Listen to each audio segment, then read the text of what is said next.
Okay.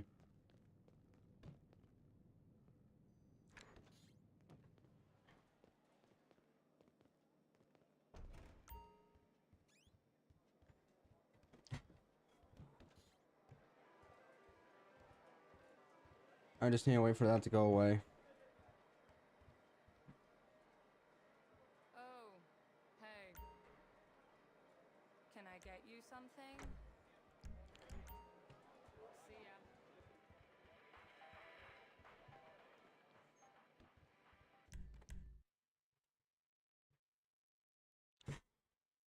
There are some characters in this game that you have their number, but the thing is, like, you cannot call them, and like either you call them and it just says, yeah, I can't get to the phone right now, or it just doesn't let you call them at all.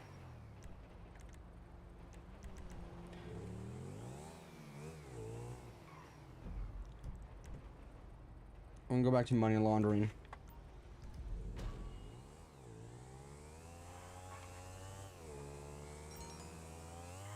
And like sometimes I wonder why, like, they exist there.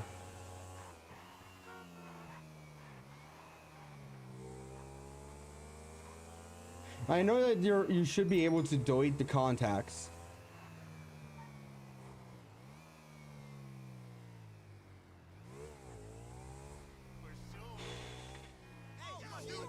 I'm gonna do this and I'm gonna go over and check out the oh,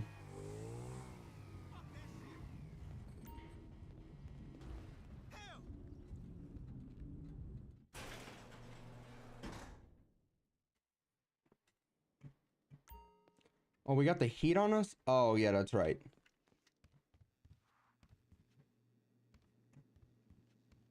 Okay, well, I think okay, so the money, okay, so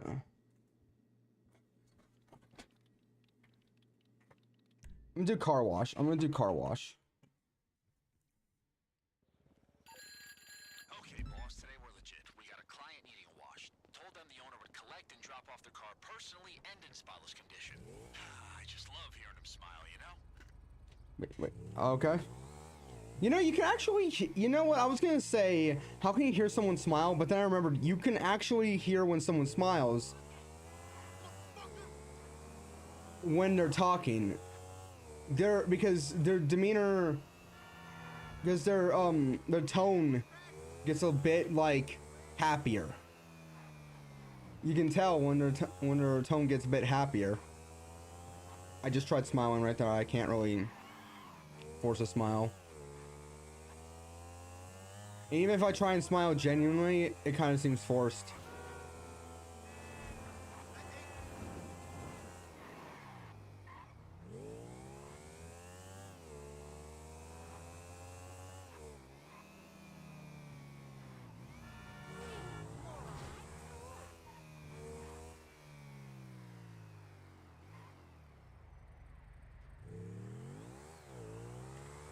I know I streamed this morning,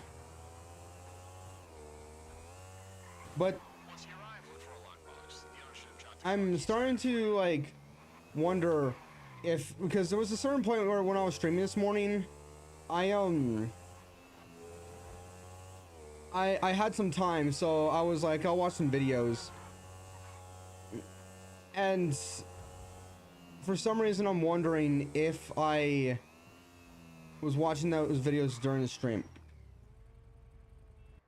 I got text.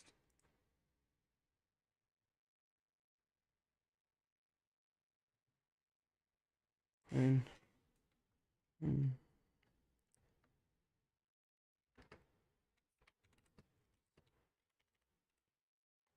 whatever is good.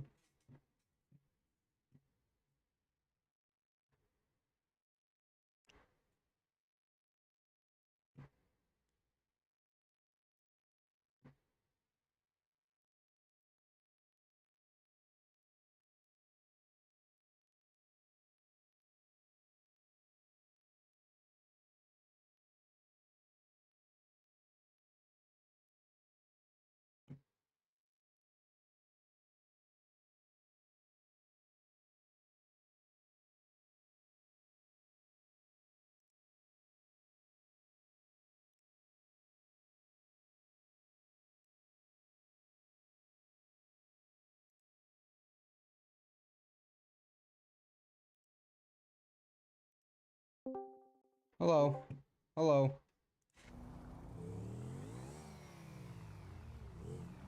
Hello? There we go. Okay. Hey, what's going on? Hey.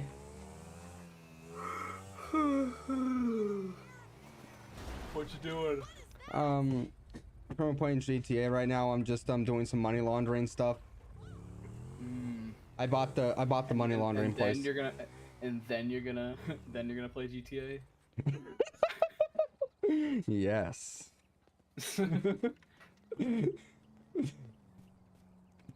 I bought GTA. No, I saw you were when streaming, so I'm like, yeah, you know what? He's on now, so. I was more of just streaming and just like being like, you know what, it's about an hour away or two away, and I was like, why not just get some stuff ready. How do you unlock cars? Did you think Matt could join, or is it just gonna be us? I think that he's probably doing some other stuff, but maybe we can ask him. Alrighty. Well, I know that Glitch is not gonna be able to join. He's currently in the hospital right now. Yeah, I was gonna say I heard about that. Yeah. I hope it's nothing super severe, because I mean I heard he's been having problems lately, but. Yeah, I just pray that I'm praying that that he gets out. Yeah. Oh, let me hop on. There's a 7th Far Cry being made? What? That's crazy. Oh, I thought, wait, like Far Cry, like the 7th Far Cry, or? There's another Far Cry game being made, yeah. Okay, cause I'm like this is the 7th time the same game has been remade, or it's one of the games being remade.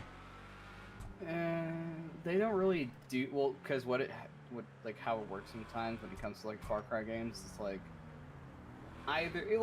it's always going to be a sequel of the main game, which is you know, pretty much the same thing, but with updated models and different maps and different shit to do. This game is just great at times, you know. This game is just great. You don't really. No, cause like, I think it was like last night. I was doing like the money laundering place, like the car wash, and I finished washing the car, and I was driving it back, and I knocked one of those signs over in the game, and it counts that as like damaging the car, and it's like, sorry, if you dent the car, money will be taken off. And I was like, you know, I'm already like right near where the guy is. I'm just gonna give it to him like that. And I even look at the car. There is no dent. The main point of those missions isn't really to make money. It's really to like drop the heat off of your business. Yeah, that's what it's doing. But I'm like, if I'm doing this, I'm gonna make money. I'm gonna make money off of it, and no matter, I still want to make the money off of it. But no, I get that. It's just it's to me it's so little that I don't really care if it's just the fact that like there's not even a single dent on it, and the game counts as it being damaged.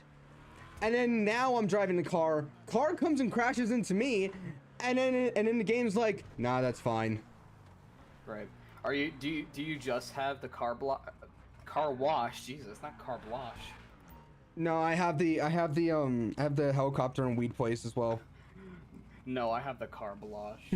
Yeah, I actually do have. It's like, yeah, I got the car blush. It's actually what I named my car wash. The car blush. Quit blocking the car blush.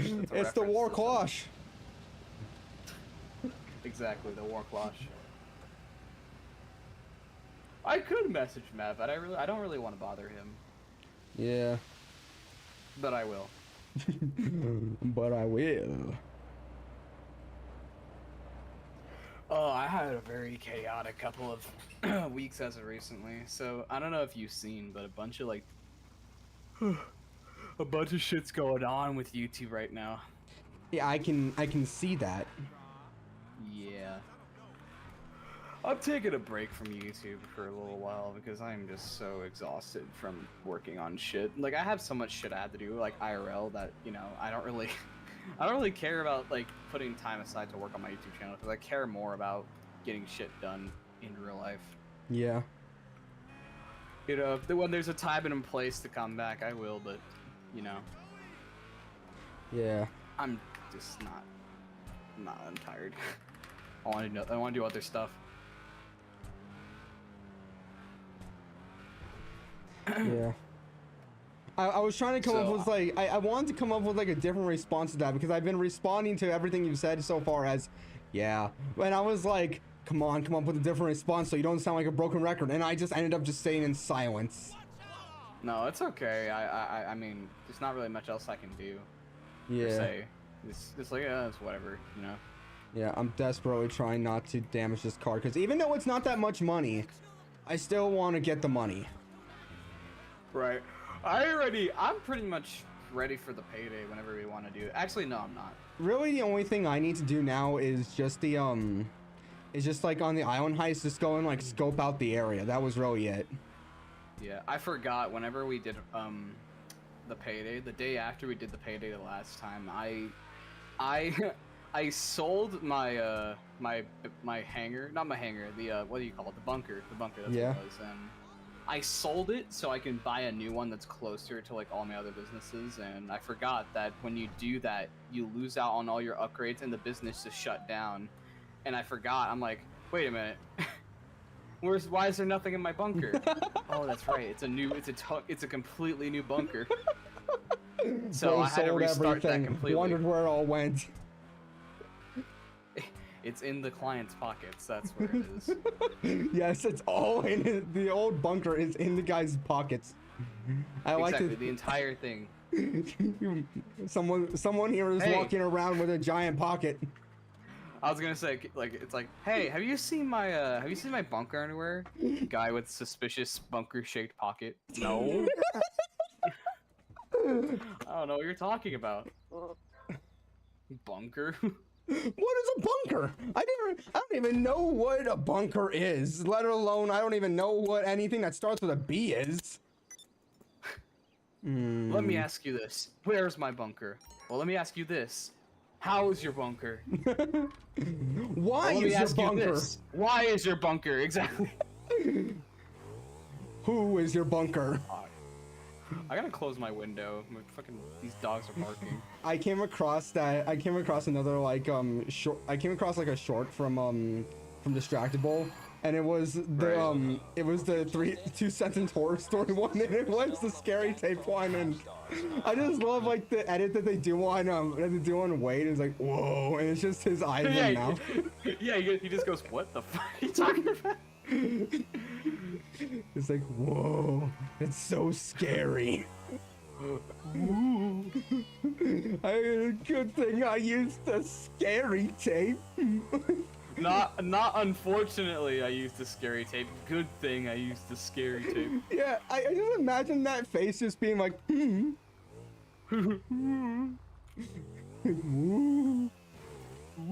like as if that's gonna help. Like as if that face gonna help. I want. But like, that's gonna make it. That's gonna make it scarier. We need to like get like some people together, and we're gonna need these two sentence horror stories if we see if we can come up with the same comedy. No, I want to do 2-word horror stories. That was the funniest part of that whole thing. It's like, okay, you know what? We're just gonna do 2-word horror stories. They're like, Wade. Like one of the words was Wade. Wade. Naked. Oh no. That'd be pretty scary. That's hard to beat. Scary. Tape. One of the words is scary.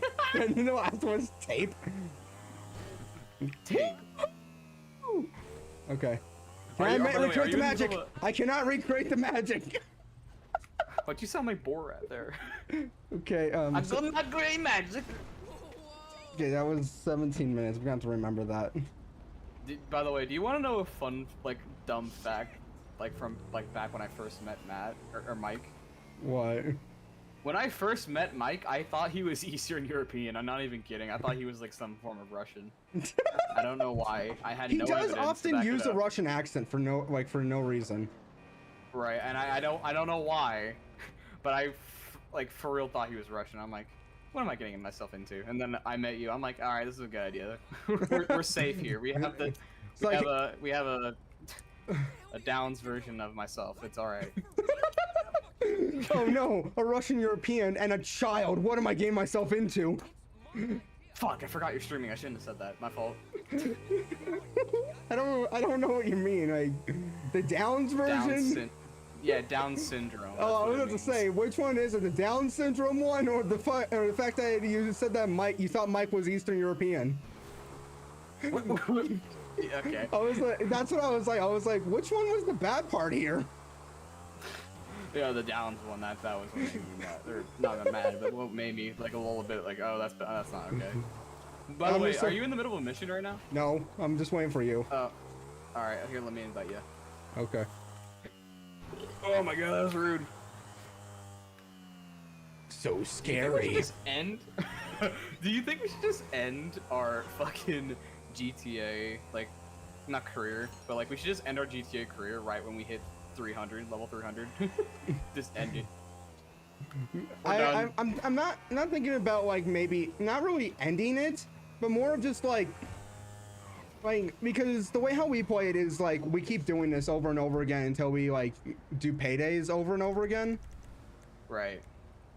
I think it's like once we've hit like a certain goal, like we're gonna stop playing it so frequently. Like I believe that I'll still come back to it, but not as often. Like maybe every once in a while. Yeah, I mean, I'm starting to realize there's not much else left to do necessarily. Like, I'm gonna be real with you, Panda. We kind of almost done pretty much everything aside from the Doomsday heist. Yeah, I was gonna say, yeah, the only thing is really the Doomsday heist, and we've just been kind of just setting it off. At this point, I was just contemplating doing it by myself. Well, you can't. You have to have 2 people to do the Doomsday heist. I'm cloning myself and doing it with 2 people. Fuck you guys. I'm using 2 accounts. It's like, go ahead, take them. I have 78 alternate accounts. You fool. Ew, you absolute fool. I have 78 alternate accounts. Oh shit! Okay, I'm alive. Oh, I was about to, I thought I looked behind me thinking that you were right there. I'm not that far away from you, I think. Yeah, and I am. Oh, I'm I here. see. Oh. I saw a bird in the sky in my peripheral vision. I thought it was you. Because I know that you're on the plus. Is it a bird? Is it a plane? No, it's a guy on his motorcycle. It's a guy who hit a building and falling off his motorcycle. And somehow survived. Hello. Yeah, I know. I had a parachute on. All right, let me check what I have to do because I'm pretty sure I had to do my biker business shit.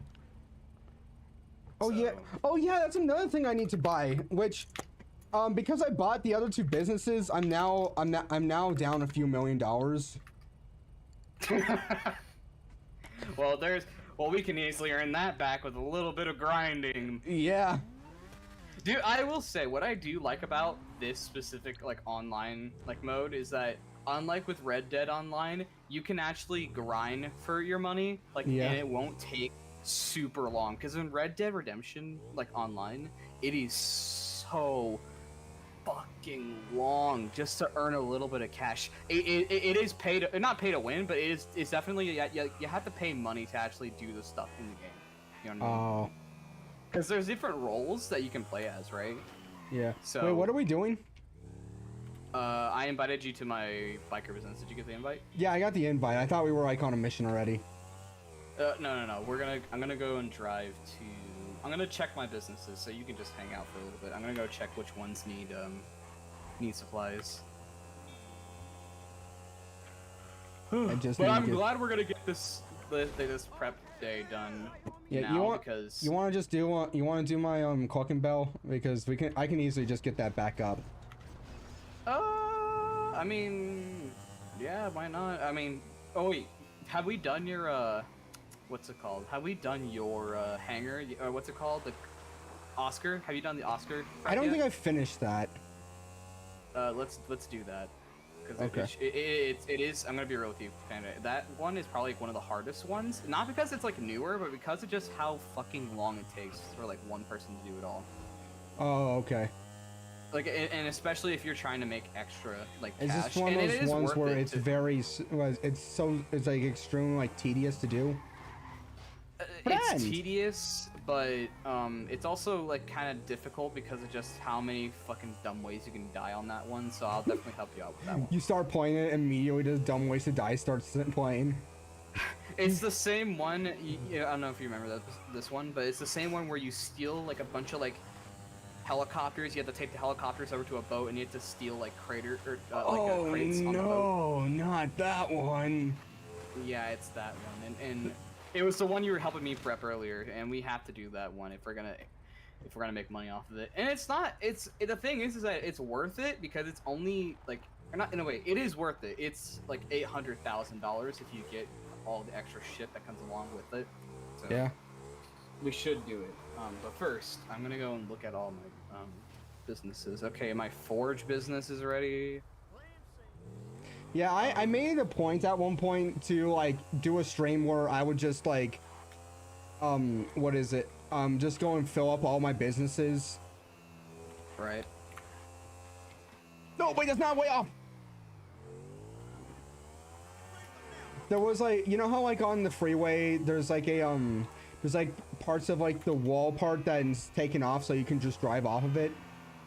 Right. Yeah, I saw that. I'm like, yes, I'm gonna go off. But then I realized at the last moment I was going to the wall that was right next to it.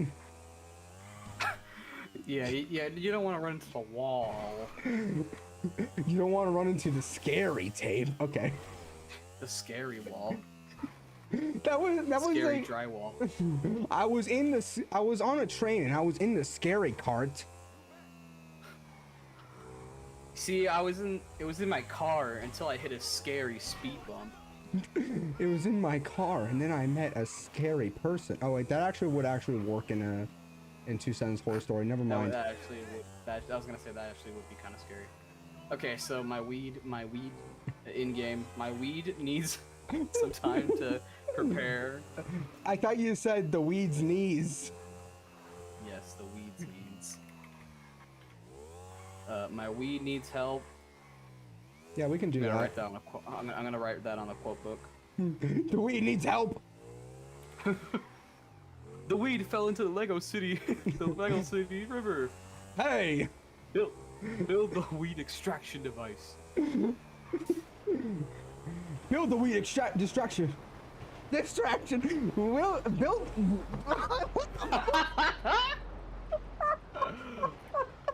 Bro, I've been stuttering like hella lately, so you know what? I'm not gonna knock you out for that one. Okay. I just went lightheaded. Oh no. The weed is fell into the river in Lego. The weed fell into the river in Lego City. Hey, build the weed extraction device. Get the weed out. You've saved the day. Save the day, yeah. No, it's not even. In the end, it's not even. You saved the day. It's just you get the weed out of the river. You saved the day, out. man. No, it's just some like a cartel, dude.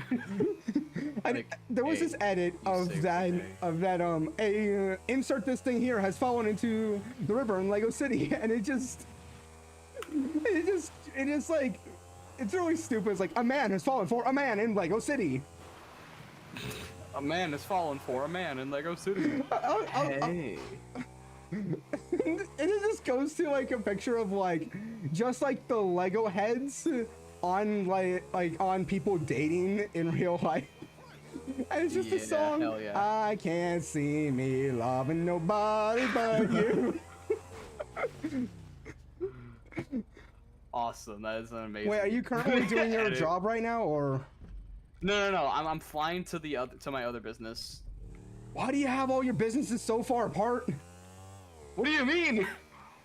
They're all So all of my, I don't know why Rockstar did this, but all of my businesses are in the same general area, which is like at like the port side over there, right? Yeah. But for some reason, the only cocaine spot in the city is all the way over here where I'm at. Why did you put it in the city? I have to. It's the closest thing to like all my other businesses, and this one's good. This one's good.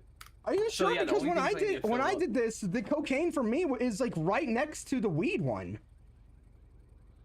Yeah, I for some reason there's nothing there for me. Also, I did the clocking bell, but then I like re-prepped it.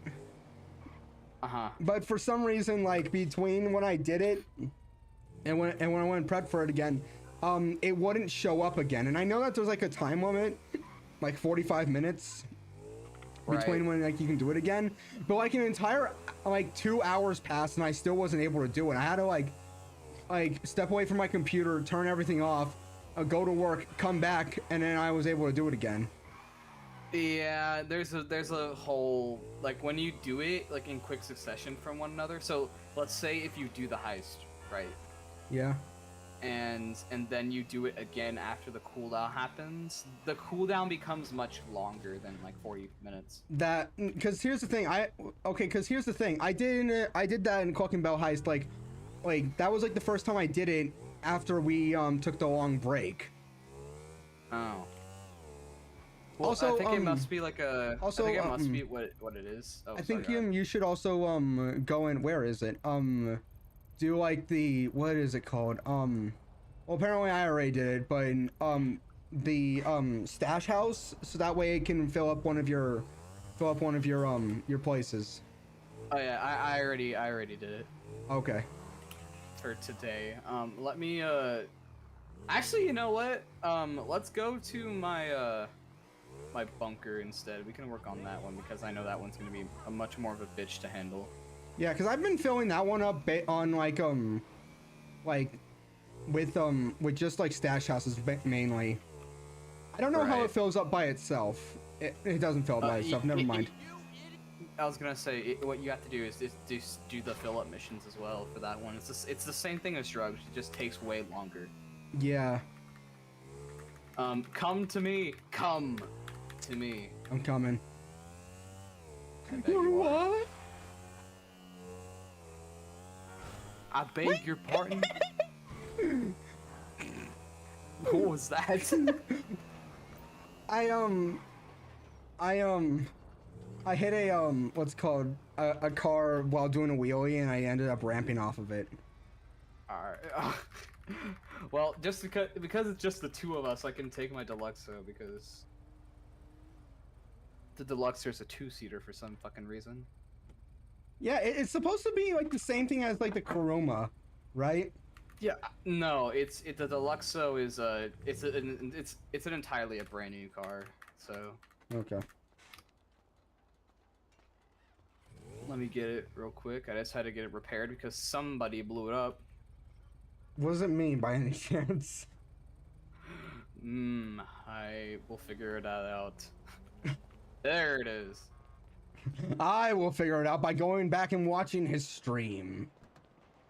I wasn't streaming, unfortunately. No, you're watching my stream. It's like, did he blow? Oh, right. Oh, was that glitch? Because I know that I blew up something. It was definitely glitched. Here's the thing, because I want to be very clear. When I blew up the thing that he was trying to get, I honestly thought that would work.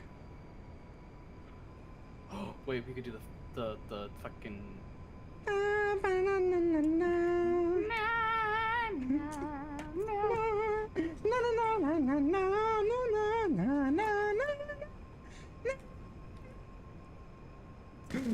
I swear, I swear, if I get cut off in my audio because of that.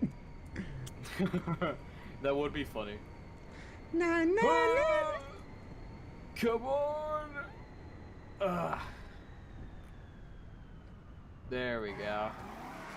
We're not aiming for the truck.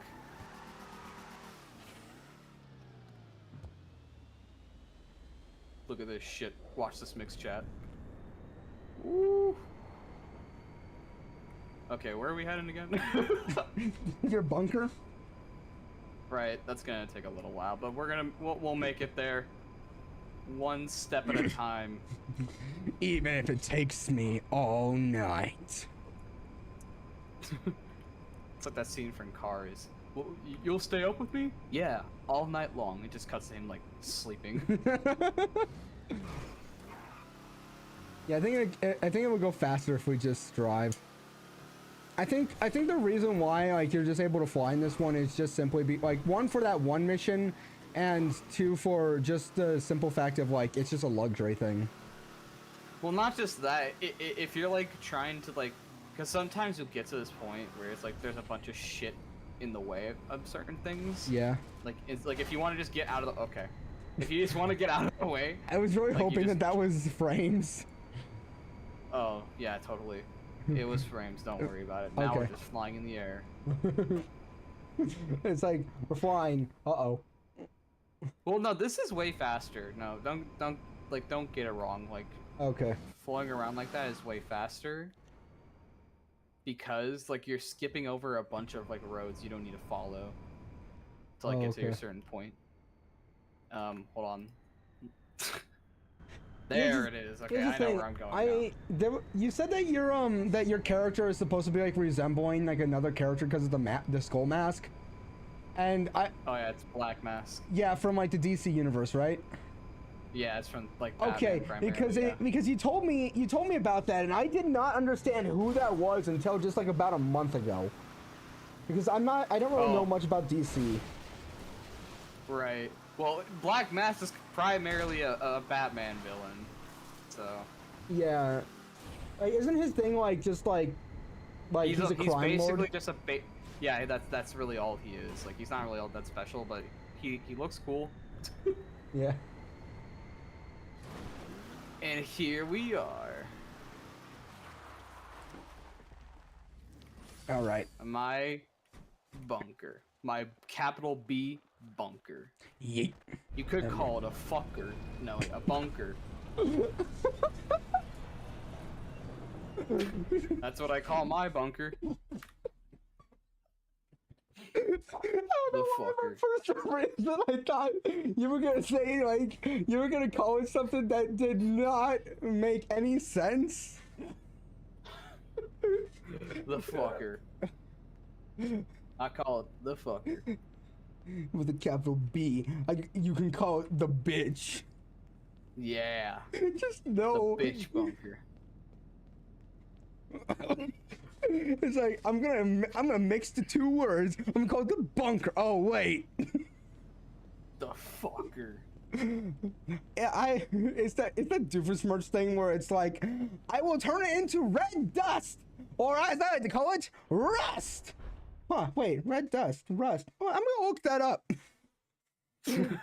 I'm gonna look that up. I'm gonna make sure it's not. The fact that Perry actually waited for him to come back. See, this is why the Deluxo is good. Because watch this shit. Can you please go? Why didn't I put the door down? I don't know why. Remember that downs comment I made earlier? Yeah. I apologize. Why doesn't it go down? Remember that downs comments I made? That's why. The car doesn't like downs. Not I need to cut back on my jokes, Jesus. The car doesn't like Pop-Tarts. Exactly. That's what we call them now. It's the safe for work term. Yeah. Here's the thing. By the way, can you shoot out of this car, by the way? Because I put weapons on it. Can you shoot? Okay, cool, you can. Here's the thing. I can't. It won't let me shoot. Here's the one problem I always find with like the safe for work like words that you can use for people is the fact that there's a certain point where people use it so much to the point where it's like you use it at first because it's like oh, okay, so it's just being nice or term, but then at some point it's just gonna be like, okay, we're gonna need to find a new word for it. It's like at this point like we're gonna use up the entire English dictionary. We're gonna have to go on to German next. We're What gonna use else can you do? we're gonna have to use like we're gonna end up using like every word in every single language. Oh, To the point this where is we're how just you gonna- use the weapon. To the point where we're just gonna have to circle back all the way back to the original word. Yeah. Can you imagine we just start dropping like crazy ass shit and we're just like, what? It's better than this word. It's like you popsicle. Exactly. Yeah, it's just gonna become like nonsense words. Like it doesn't even make sense. You tire iron. You sandpaper. You fucking see the paper. You damn wheat seed. My guy's over here looking like a windowsill. My man looks like a gold bar. Think of Minecraft items. My guy is an iron ingot. Emphasis on ingot. I was gonna say that sounds wrong. Yeah. Oh, Panda, you get the fun job. What is that? It's like I'm gonna drop you off. it's like Panda, you get the fun job. What is that? Just kicks me out of the car. Now I want to, but I'm not going to. Well, now I'm not going to do it. Exactly. Watch You this fucking shit. lampshade. Oh! Oh! They didn't see it coming! Cue the Persona music. They never. Oh, uh-oh. I swear, if I died right then and there. I thought you were, because of just how far that was. They'll never see it coming. Oh! I'm alive. They'll never see it coming. Merrick died. I'm alive. Keep going. Keep shooting. Keep shooting. Shooting. Hey, that's a bad word. Don't you say that again. Never say anything about anyone again. See, that's a lesson these kids need to be taught. And it's just getting. What did I just fall from? What did you even say? What? That's all I heard you say. Look at that. I said some words, but then all of a sudden I started falling for no reason. No, on the ground. I'm balling. I got. Okay. It's was gonna it come say? to the point where like you say nothing, and that's gonna be offensive. I mean, already it's offensive to even just like be silent for no reason. Yeah, I was gonna say, if you don't talk about something, people see it as wrong. Okay, I got one of the Why aren't you- supplies. oh. It's like if you don't say anything about a certain topic, like, oh, how do you feel about this thing about the economy? So, Oh, like, you didn't say anything. Guilty by ignorance. and the thing is, like, there are times when they're not gonna even give you time to say it. It's like, how do you feel about this? Oh, they didn't say anything. Exactly. That's some grade school level of. I made a joke at one incompetence. point, like about cancel culture because like I was like, okay, working for cancel culture today. Let's see what we're canceling today. We are canceling the payday bar because it might be insulting to people who don't have jobs. It is to me. I'm glad that shit's gone. It's insult. As an unemployed individual, highly insulting. Is there a person right here? No. Oh hey, I think. Okay, I found the other supplies. It's under me. God damn it! I came all this way. Oh wait, is this it? Nope. Oh, I found it. Where is? It's right here. It's where I am. I'm coming. It's on. It's That was my voice doing that. I'm on my way. Then why do you keep doing it?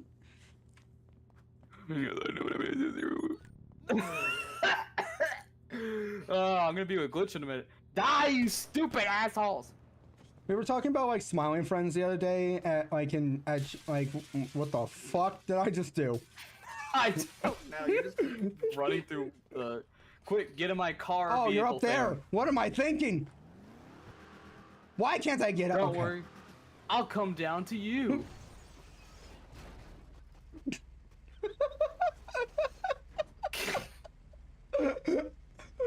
my car stuck? Please tell me I can get it. I got it. I Wait, got can you it. get in? Oh yeah. Wait, can't you get it? Check this shit out. But we were talking about like one of their favorite scenes from that is, dude, is that fucking blackface? And the guy's like, no, I'm an actual monster from the woods. It's like, hey, get out, and then they just don't let him out, and they all just kill him. I like how there's one. It's like, all right, guys, today we're gonna be helping out Jared Fogle. What? Yeah, the subway guy. But he's a pedophile, and under our contract, we have to help everyone. So that just Jared, what? That he's not really Jared Fogle. Yeah, they're like, got you guys. He's like, bro, that's not funny. I need to watch because I remember like watching like the first 2 seasons. I haven't gotten to the 3rd one yet. I'm gonna be real with you. I really don't care about Smiling Friends. To me, it just feels like if a YouTube series was made into an adult Yeah, I think that's what I feel like that's how it started. Well, no, because it's ran by not YouTubers, but it's ran by like a YouTube channel called Oni Plays. They are the people that make it. Yeah. Come on, get off the ground. There we go.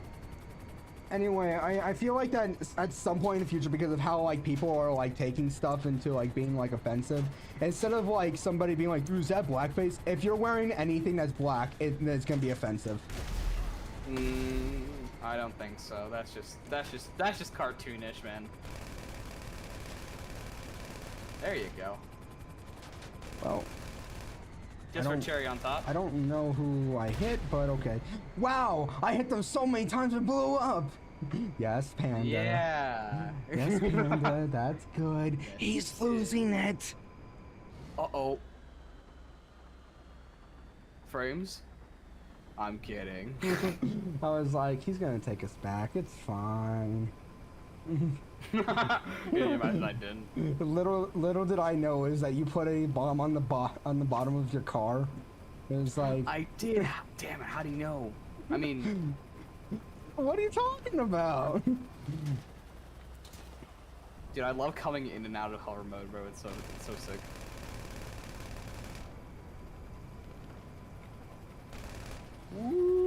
Okay, I killed somebody. Oh no, we're driving it like a car? Boring. Boring. Hover mode. Oh, did you see that Uno No Mercy is like coming out soon?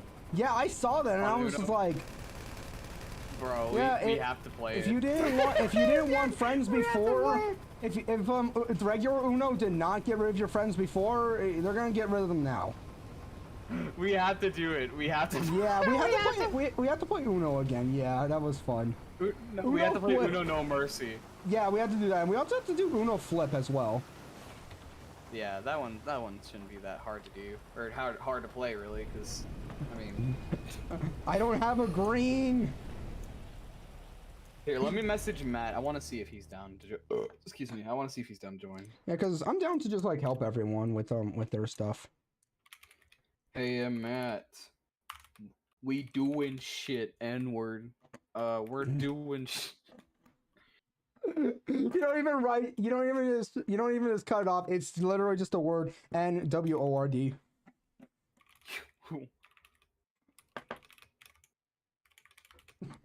You busy?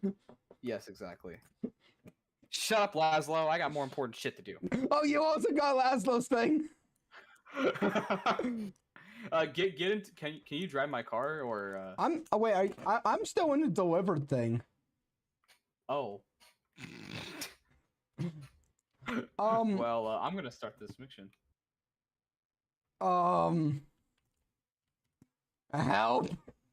Help me. Wait, are you stuck? I'm stuck in the delivered. The supplies were delivered. Well, hold on. Give it a minute. Give it a minute. Give it a minute. Wait, what the fuck? It says, wait, computer cannot be used while on a mission. What? I'm not on a mission! We broke the game! Oh no! Damn. Wait, try driving around a bit more. See if that fixes anything. Yeah, hold on, let me do that. Maybe you Oh, have I to just like got a leave message the from Matt. area or something. Shit, I completely forgot again. That's fine, dude. We weren't really planning on doing anything really today. Yeah. So, hold on, let me get back in my car and see if anything works. Let me exit out the building. Okay, I'm exiting out the building. Okay. My game crashes, that'd be funny. Wait, what the fuck? Oh, someone's stealing my property! Damn! Oh, no wonder. That's why you were in a mission. Wait, that's why Laszlo called me. I thought he was calling me about the thing being gone. I'm selling to delivered. No! Wait, don't do anything. I gotta go and do this on my own. I can't do anything. Well, exactly. So just sit there, sit pretty. Do I have any more of those Uncrustables? No, I do not. This whole situation with the glitch kind of made me forgot. That's fair. Is it bad? What's going on with glitch? He has Like, how lung bad cancer. is it? Oh fuck! Yeah, and also there's some cancer in his blood right now. He's currently in like some surgeries. Damn. Surgery has gone well so far. That's the thing. It's gone well so far. I know, but it's a bad thing. Yeah. It's a big thing. Yeah. So I got my property back. Oh, I love how I'm seeing like all of the notifications.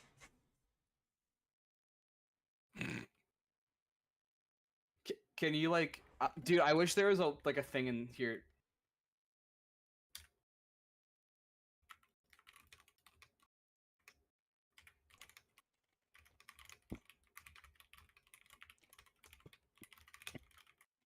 Hey, Sorry, wait, am I on the map? You're in. So on my screen, you were in my bunker, just AFK. I'm gonna leave the game and then come back in. Yeah, go ahead.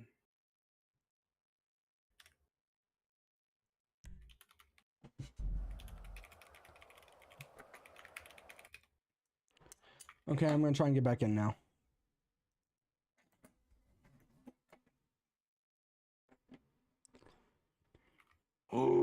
Why are they all on bikes? This is so stupid. Yeah, they're for some reason always on bikes. That was how it was for my last time I was there.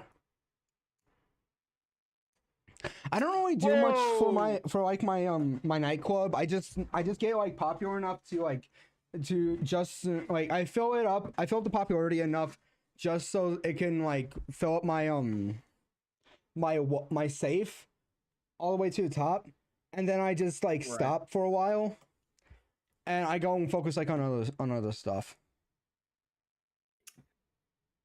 Yeah, I'm messaging Matt right now. He said that he's like still kind of shook up over the glitch thing, but yeah.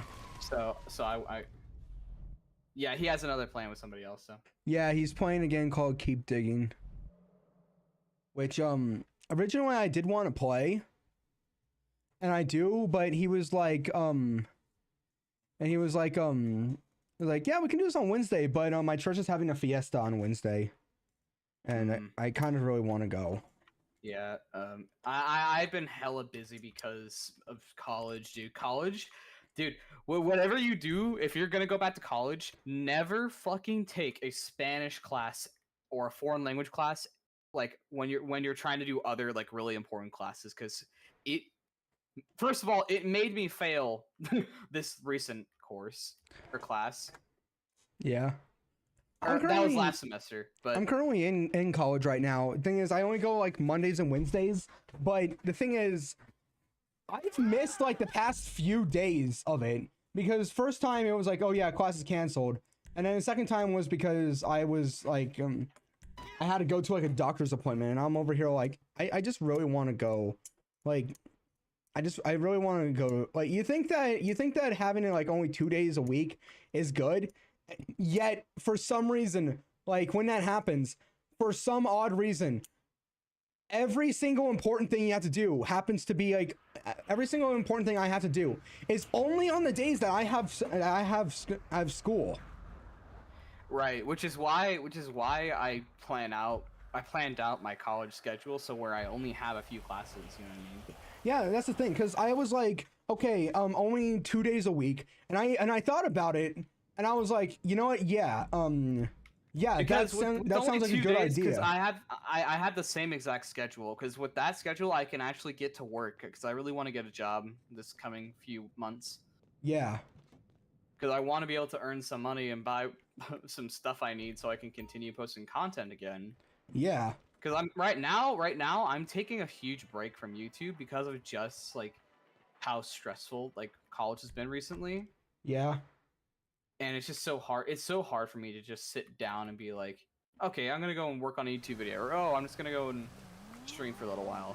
Yeah. Like I don't know. Like there's a couple of reasons why, but I'm just gonna wait for you. For now, I'm taking a huge break from YouTube because yeah. I don't know, man. It's just so stressful for me right now. Yeah, I know. I'm gonna come back to YouTube. I'm gonna come back to YouTube. I think Are you back in the server again, or? No, I'm waiting for you to invite me, but I'm pretty sure you're on a mission right now, right? No, I just finished. Okay, I'll accept your invite, because I was like, yeah, I'm gonna go and do like my money laundering thing while I'm waiting for you. Yeah, well, I just finished, so we're good. Okay, yeah. I just like thing is like I don't know why, but it's like these other days, like whenever I schedule something, it's like, okay, so what would be a good day? Monday is like, would Monday be good? And it's like, yes.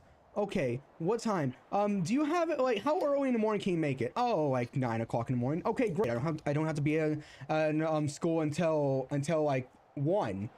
I don't, because that's when it starts. And it's all the way across like the town. It's already across town for me, but I can get there within like 30 minutes. It's fine. But I'm like, okay, it could be like really early in the morning. That's fine. I don't have to be there until 1. Completely fine with me.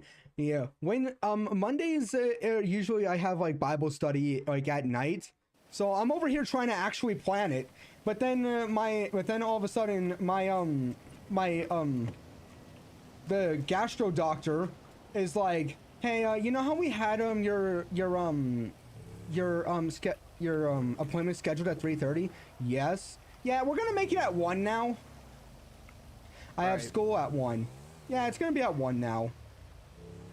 Dude, I really hope nothing bad happens to Glitch because I keep forgetting that how severe like that whole thing is going on with him.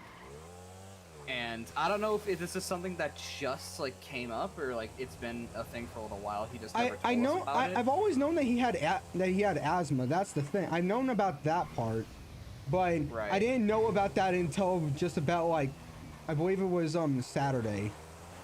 No, no, it was like about like Thursday, I believe, when I found out about it. Right, which is why I don't want to like pressure man, be like, oh, just come on, just join. Like, no, I don't want to do that.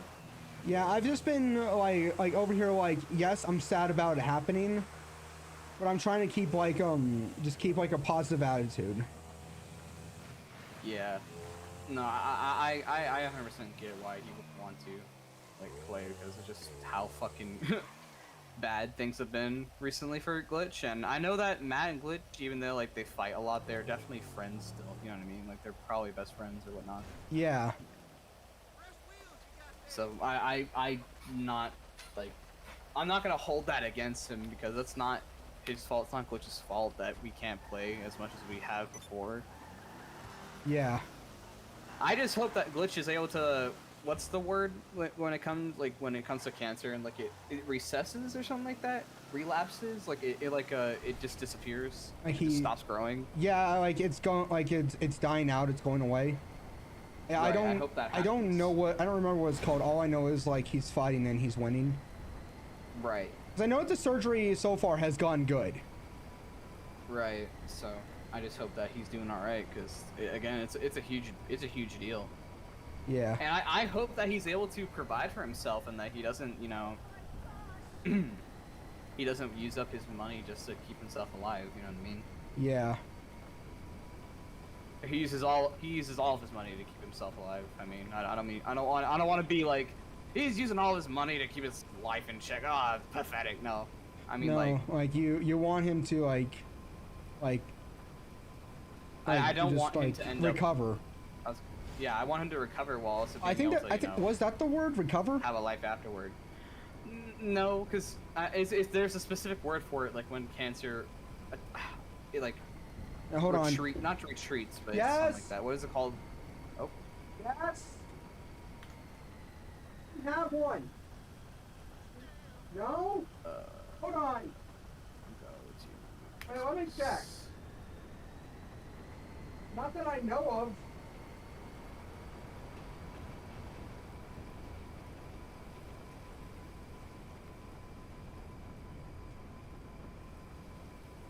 Sorry, what was it? Oh, nothing. I was just saying, like, I won't hold Matt against him if he doesn't want to join. So. Yeah, I can see that. Because like I said, Glitch and him, they know each other for a lot longer than we know him. So like. Yeah. Like I'm over here like, praying for him because really that's all I can really do. Yeah, I'm just hoping he's able to, get through this because of just how bad that is. Yeah. I'll definitely send my prayers too. Yeah. I'm pretty sure this place is good. No, we'll do one more. We'll do one more resupply on this place, and then we can go back to doing that stuff for my hangar. Or I mean, my bunker. Jesus, I'm so used to saying hangar. I don't use my bunker like ever. Yeah, I don't really ever use it either. Like I think the last time I was really in it, like you told me like how to like set it so we can do like research and also like earn stuff as well. Oh right. The research is like one of the best parts about the bunker because of just how much shit is locked behind the research shit. Yeah. And it's really good because you can unlock shit like the boost pads for the oppressor, I think it is. Or, no, not the oppressor. The what do you call it? I don't remember. You can unlock a lot of like vehicle equipment and stuff like that. Yeah, I can. Yeah. Hold on.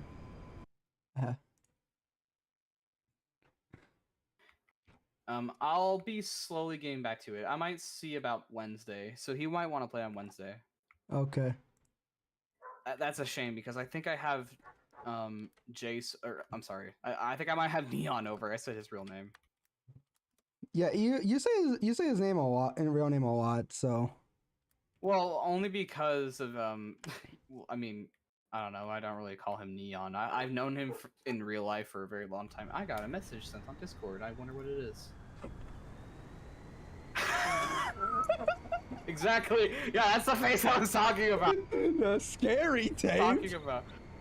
And then he just hits us with that face. Just, Spooky.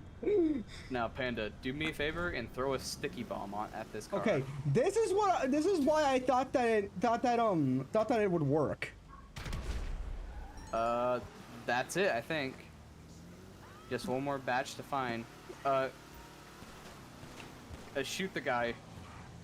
Okay, let me just get my shit! my weapon.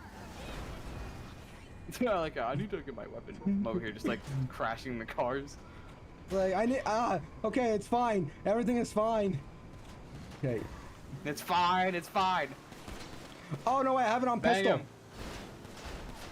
Oh shit. It's hard to deal with pistols.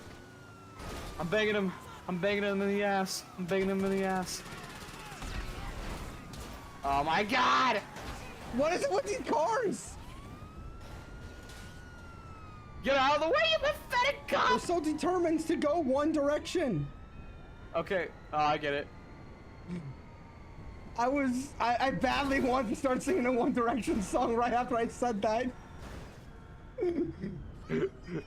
I get it. It's like they're so determined to go one direction. Baby, you light up my world like nobody else. Exactly. Okay, Panda, here's the idea, okay? Here's my idea. Yeah. You could say it's the method. I see the play. Get the fuck out and jump in that car and get that get that truck. Look like I just kicked you out of my car. Yeah, I know. I'm gonna go look for other cars that have the equipment that we need inside them. God, I'm starting to realize just how fucking bad this car is when it comes to this specific mission. It's fine, it's fine, it's fine. You know, whenever you say that, I always tend to think, oh. I got run over by a car. Really? To the surprise of absolutely nobody.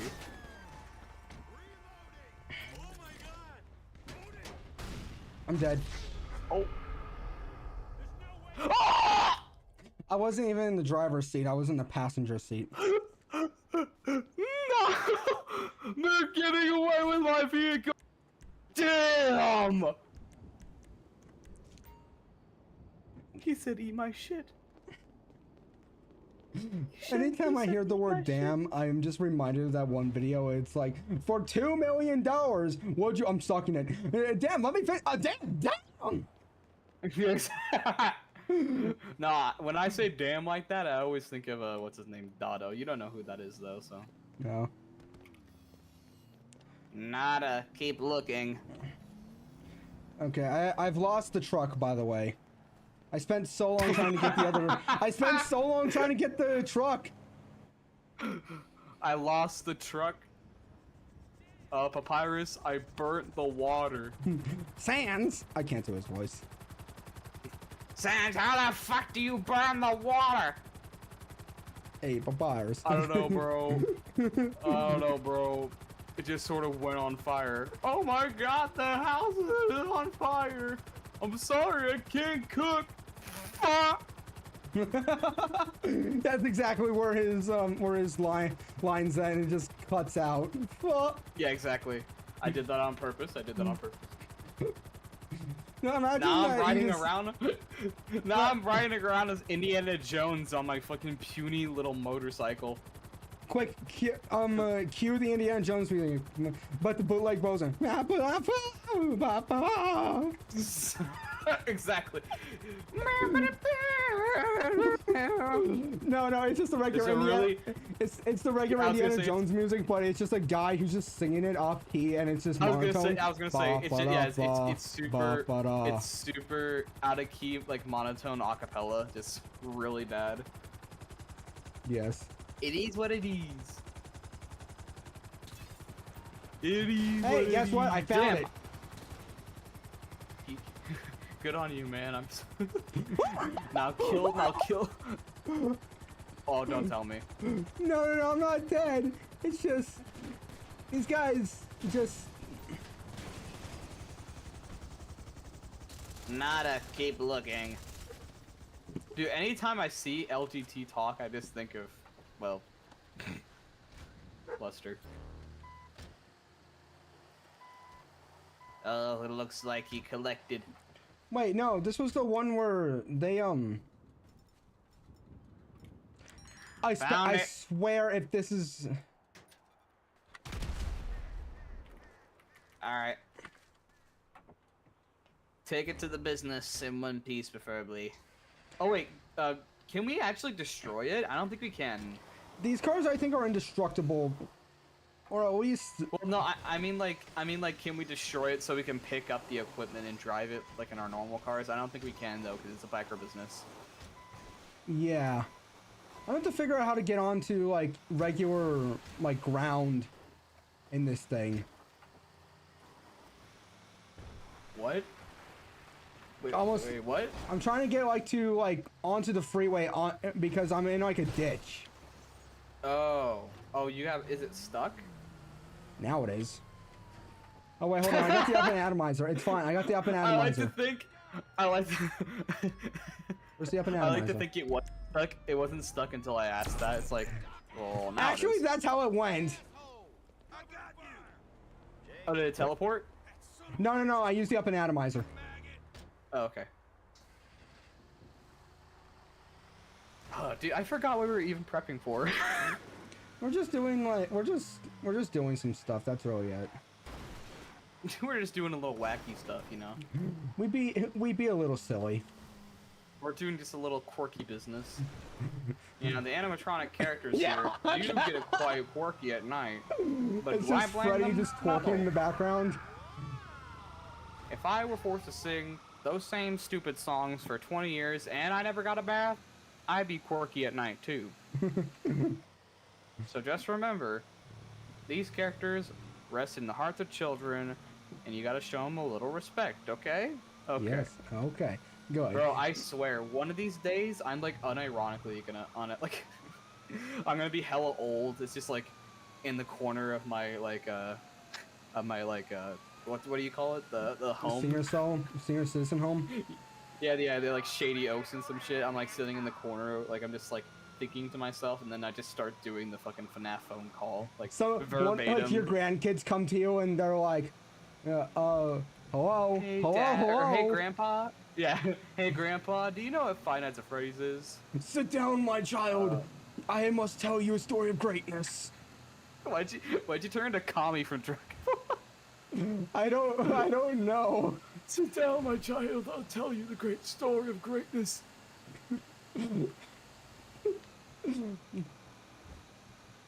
It's the same cadence of his voice. What was that? It's like, now you might be right there. Now you might be right, Charlotte.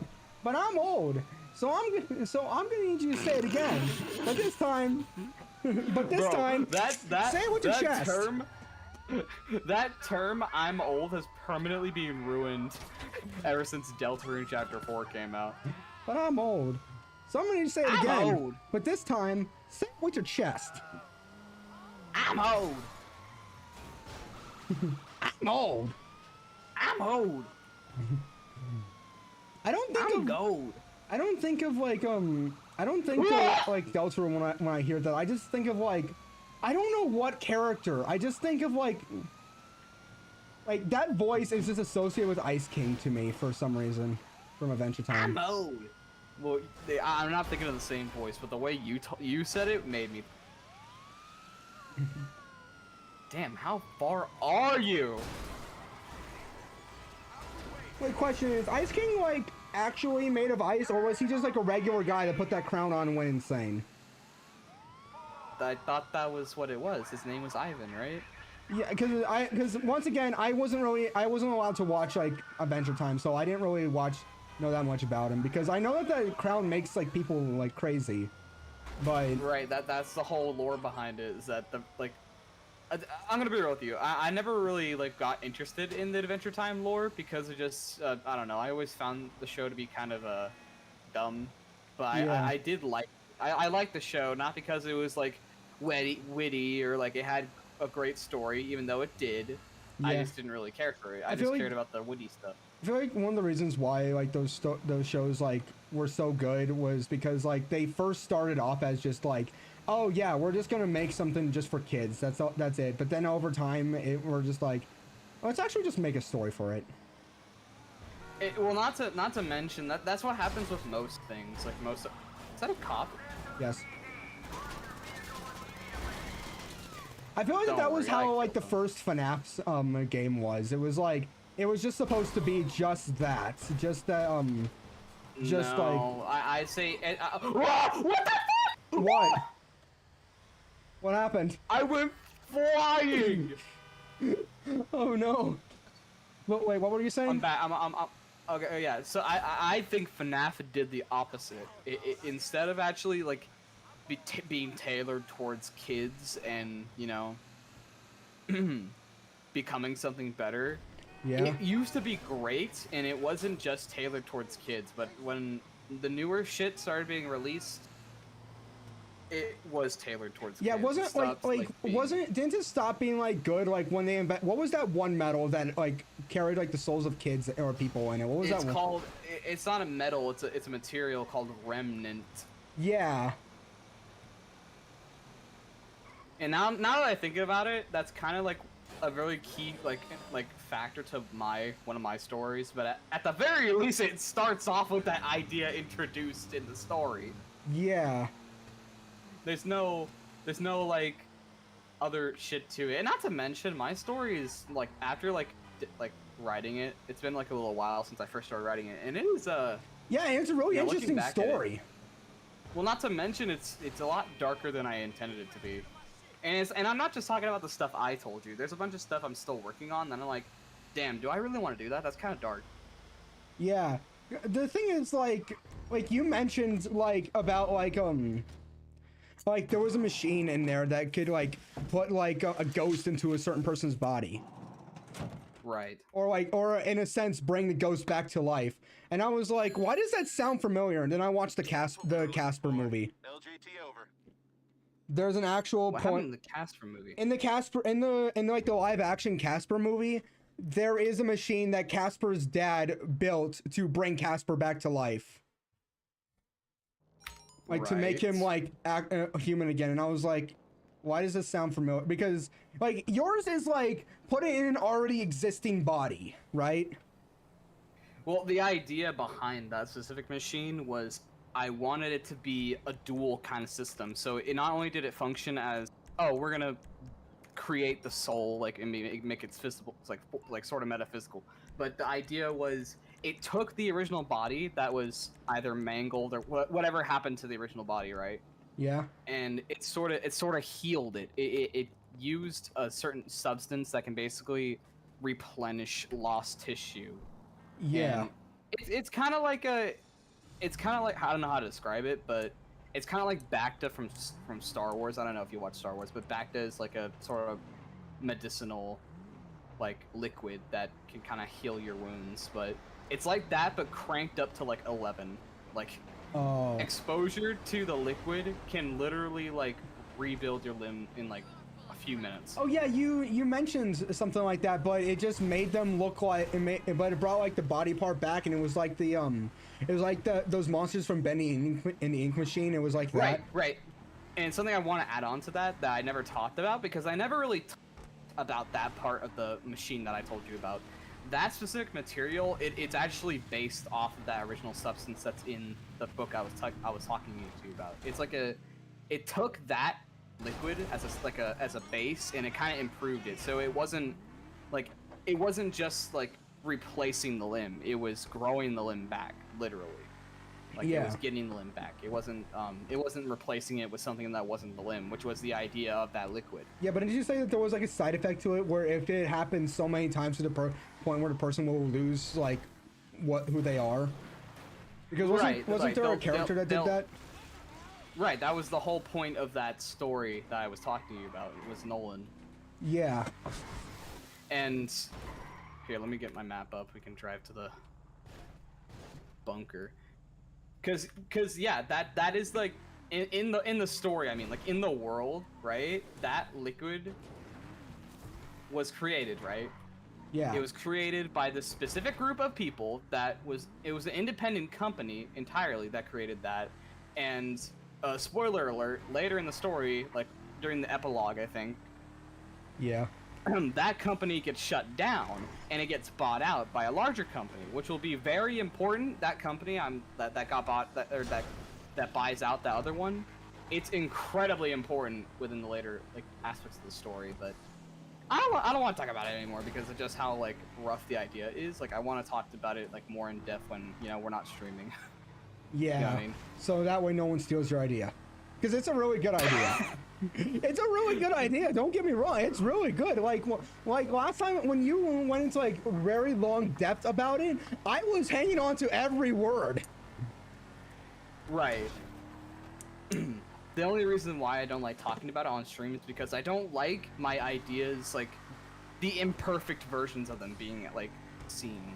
You know what I mean? Yeah. Like I like my stories to be presented in its most perfect way possible. I don't like them when they're in this like fetus state where like it's not really complete. It's not really in the same realm of liveliness as like a normal like fully finished story would.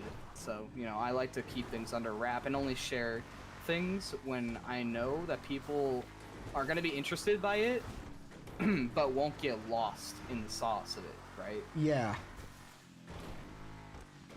You know, it's like a big ass block of here's the clay thing. that you just gotta cut down and make forms of. You came to me and told me about how you want to write a book about this, and then proceeded to tell me the story. And to this day, I'm surprised you haven't written a book about it. Oh, I'm still in the process of doing stuff.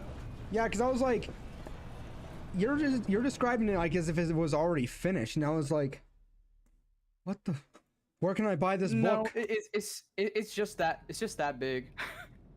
I'm not even like, I haven't even gotten in like the intricacies of each story, because that first story I was talking about, the one with the dude who like injected himself with the serum and he slowly over time became a monster because of just how much he was injecting himself with that stuff, right? I thought he wasn't injecting himself. I thought it was his mom that was doing it. Yes, that's what I meant. Sorry. No, it's fine. But, you're my guy. You're the author. You can retcon literally anything. No, I know, but that's what you say is the correct. That's the correct. That's what I meant. Oh, okay. Yeah, I didn't mean to be like, oh, actually. I just was like, no, you're good. But what what was I talking about? Oh yeah, that story is the one I'm working on now, and that's an entirely separate story from the one about the soul machine and whatnot. Sorry. I tried getting it. You just started driving away, and that just was funny to me. Good. Yeah, but that's an entirely separate story. But they're gonna like conjoint. You know what I mean? They're gonna like kind of join in at some point. And yeah, it's like it's its own separate story, and then like at one point in one of the books, it shows how they're connected. Right, and not to mention, it's like kind of directly connected at some points because Nolan as a character is in the other stories. That other story, he's in there. That's literally a direct reference to the other book. But I don't want. Here's a problem with like kind of making a not cinematic universe because it's not a movie, but making a conjointed universe between these stories. Right. The main problem I have with it is that I don't want readers to be pressured into reading the book that came out before this one and be like, I don't want it to be like a state where it's like you have to read this other book to understand what's going on here. You know what I mean? Yeah. Like I don't want people to fall into that trap because I would like them to read that other book, and those who do read that other book, they kind of get rewarded by seeing this story that was presented in the other story evolve, or the other book evolve. Yeah. And kind of continue in its own way. Yeah. I've kind of been thinking about, like, I came across, like, these videos, and they were like, why it sucks to be this thing in the mid, in this period of time, or something like that. And it kind of inspired me to, like, come up with, like, my own story as well. Because, like, but I kind of want to, like, make it, like, each story is, like, its own separate person. But they're all connected by the simple fact that they all have like one thing in common, and that's all that they were all good people, and they stayed good throughout the entire story, even through the end. But they're seen as monsters by other people because of one bad thing that thing that happened. Right. That's actually a really difficult story to tell because what can be seen as like one bad thing, like it can vary in like severity, you know what I mean? Because the story that was told to me was like we're gonna put you in like in the shoes of the sheriff, and it shows like him going through like all these good stuff, doing all this nice stuff, but then he's told to go and like tell this guy to vacate the area because they have a warrant that states that he must leave. What's it called? Like when like you're supposed to not renovate. You're supposed to get out of like. No, it's like you're like by the landlord. You're supposed to leave like the area. Oh, eviction. Eviction. It's an eviction, but in everything like and the sheriff has been like a pillar of the community. Everyone loves him. Right. But then he's told to go in and do his eviction notice to this person. But instead of being reasonable, the guy gets out a gun and starts shooting. And his partner goes around the back, but he doesn't notice. And at one point, he sees the barrel of a gun come out from the side, and thinking that that's the bad guy, he shoots only to realize that's his partner. and the Right. bad guy gets away, and now everyone, instead of seeing, oh, this pillar of the community, they now only see just this guy who just shot his his partner. Right. I'd say one of the best ways to. Oh, we have a railgun now. What am I supposed to shoot? Is that a railgun? That's a railgun. Guy yeah. with suspiciously railgun-shaped pocket. No. Hey, is that my sandwich? Guy with suspiciously sandwich-shaped neck. No. What? He said, did you hear what he said? What? He said, that's not a water gun. Someone said that's not a water. No, it's not a water gun. I'm glad you noticed. Whoa. But The last thing you say that's a is really- rail. That's a really, yeah, that's a really tragic story considering just how, I don't want to say realistic because, you know, I don't know. I'm not a police officer. I don't know how often shit like that can happen on the job, but Yeah. it is a very realistic threat that can happen. Yeah, know what I but mean? then the story goes on to say how, like, after this, he lost his job, lost his wife because nobody respected him anymore. And I'm like, Lost his job, lost his wife, lost his kids. yeah, lost his kids. Wife died in an accident. Wife died of a disease a few months later. Lost Ligma. his house. Yes, that is the disease. That is the disease now. It is canonically Ligma that killed him. I thought you were gonna say like Edward Nigma. It was canonically the Edward Nigma. Ow, fuck! Hello. Wait, what the? Wait, I what the always hell? miss these guys. Dude, the door wasn't open on my screen. Panda, get in my car. Ooh, I almost ran you over.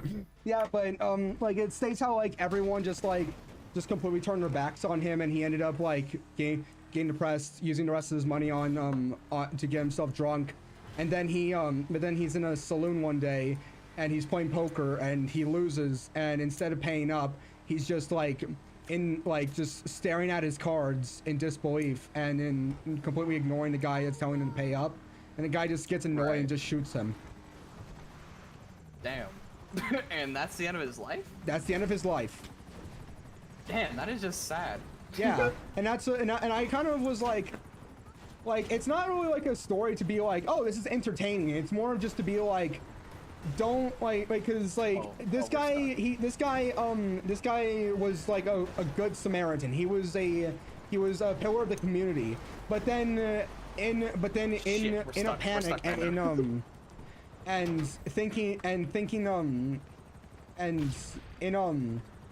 thinking that he was under because he was under attack, he ended up shooting his partner thinking it was someone else, but everyone just completely forgot about about all the good things he did and just only remembered the bad things. Right. I'd say that story would work very well as like a short story. Yeah, you know that's the what I thing. mean? Like, they're not- supposed to be short stories. My guy, I was gonna steal that car. Don't worry, I have my car. Oh. Don't worry, I have my car. Wait, is this the which car is this? This is the bulletproof one. Oh yeah, it's the one that you get from like the helping the the man. Diamond Casino. Yeah, being a Diamond Casino. Yeah. I still haven't messed with mine yet. I need to like touch that one up. I only like this one because of the because of the patterns you can get on it. Yeah. Very cool. What the fuck? Or I can do like an entire Mystery Incorporated thing where like everything is all tied together through like one like amulet type thing, one curse thing. Like a MacGuffin. Yeah.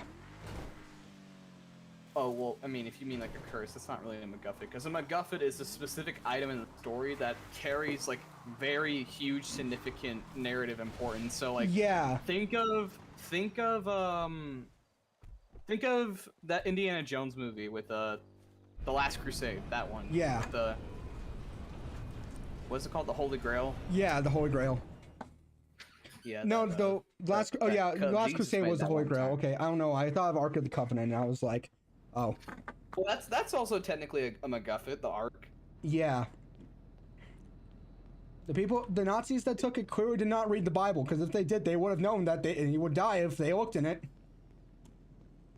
Yeah. Hitler thought it was gonna be a weapon. No. He's like, hear me out! There's a possibility we could turn this biblically very powerful object into a weapon. Yeah. No. No. The one There's even priest that's points still in the alive. Bible where it even states that people die by touching it because it's like they're like the ark is actually stolen at one point, and it's in. I like to think the one priest in Germany that was still. Zafiro, don't you know that the ark is Shut up! Just give me it. Just give me the weapon. That the ark is not a weapon. Shut Yeah. up. There's an entire point where where these guys in like these Philistines, they're like, Right. okay, we got the Ark of the Covenant. I got an idea. Let's look inside of it. Dead. And then and like 15 people die. Then these other guys come up. They're like, how'd they die? Oh, they looked into the Ark. Nah, and that couldn't be me. And then they look into the Ark. This happens And like then about they 5 die. times where it's like, nah, it couldn't be me. And then they look into the Ark, dead. Nah, it's fine. I'm built different. Dies. It's like Dracula flow. I'm Yes. moving different. Yeah, it's not until after all of those where they're like, where one priest is like, yeah, I think we should return it. And then there's another point where where they're like, okay, we're taking it to where King David is. Okay, so we're taking it. They're not even bringing it back correctly. They're like, because they're supposed to carry it. They're not supposed to like put it on like oxen for them to carry it. People are supposed to carry Right. it. But then there's a certain point where like one of the oxens like trips a little bit, and then the ark kind of shifts a little bit. And there's this one guy who thinks, oh, it's gonna fall, and touches it and dies immediately. Can you imagine like you accidentally fall on top of the ark and then you just keel over off of like your carriage? Yeah. This one little one little pixel of your back touches the ark and you're just like keel over and die. Like that 'Cause- sucks. Because here's the thing, the entire point wasn't because like you touch it by accident you die. No, it's like because the entire point of like in Exodus when when Ark of the Covenant's being made, God literally gives Moses he gives him specific instructions for that only a certain type of people, only a certain amount of people are allowed to do this, are allowed to carry it, and even then they cannot touch it. And he even says that when like in the instructions to like when he makes it, he's like, you're gonna make some poles so they can carry it like that. They are not to touch it. They're to carry it by the poles. And then some dumbass lost the ark. Well, it wasn't the fact that they lost it. Somebody, it got stolen from them and they couldn't. Well, okay, yeah, they lost it. Yeah, never mind. Holy shit! It was Henry Stickmin. Coveting the Covenant. How- that would be, dude. That sounds like an amazing Henry Stickmin. Then that's the next Henry Stickmin game. Yeah, what is it called? Coveting the Covenant. There you go. Thing is, coveting is like being jealous. So jealousy of the Covenant. Oh, I thought coveting was like you're covering up something. So you're No, it's like coveted. it's like envy. It's like jealous. Well, there's actually technically a difference between envy and jealousy. You know, Yeah, definitely. like a small. I don't remember what the difference is, but like, it's like. But that would actually be a badass name, the Envy of the Covenant. That would be a really good name. What was it again? I wasn't paying. You attention. said the I was typing covenant, the coveting of the covenant. something. Yeah. But Wait, that what were would- we supposed to do? I forgot. No, don't worry. Transferring files, I think. My guy. I was about to say, if that breaks. These files? Are you referring to these files? Oh wait. These files right here. Got it. You're referring to those files right there? You mean this specific thing? You mean this thing? That is Alright, just that's on fire. We did it. We got the files. There's also another point in the book of Samuel where there's this one guy, his name is Nabal, and Wait, what the fuck? We gotta have the plane? Dude, this is where my Deluxo would be good, but broken. yeah, but Okay, there's this guy named Nabal who is just like not that good of a person. He's not like extremely bad. He's just rude. And there's a certain point where like he realizes like that David was like the king anointed by God, and like Right. and he gets like drunk at one point. He realizes that, and he just like and he just becomes like stone, like as if he became a statue. And then like about a few days pass, and then he dies. Yeah, that's gotta suck. Like that's the same thing with like the Midas. It's like, can you imagine being touched by Midas, right? But you don't die. Like you're still alive when it comes to like the gold statues. Yeah. Like, and you're just infinitely just there. Like, Yeah. just infinitely a statue. Here's the thing Like, I don't you can understand. breathe. You know what? Okay, yeah, go ahead. Yeah, you can breathe. You can still live. You don't need hunger because your stomach's still. Yeah. You're just infinitely alive, and you're just infinitely seeing things happen. Oh, sorry. Yeah. Which, here's another thing I don't understand about like the Midas touch, is the fact that like, okay, yeah, I get that, and I get that like it's the golden touch, like King Midas, he's the one who had the golden touch. Right. But like but whenever like it's like there's an artifact called like the hand of Midas, it's an actual like hand of, it's like, is this like a hand that got the same curse that he had, or is this his hand? Because in the story of the golden touch, he actually gets the curse taken away from him. I like to think it is literally just like they cut off his hand. I think I think the curse is linked to his hand. Yeah.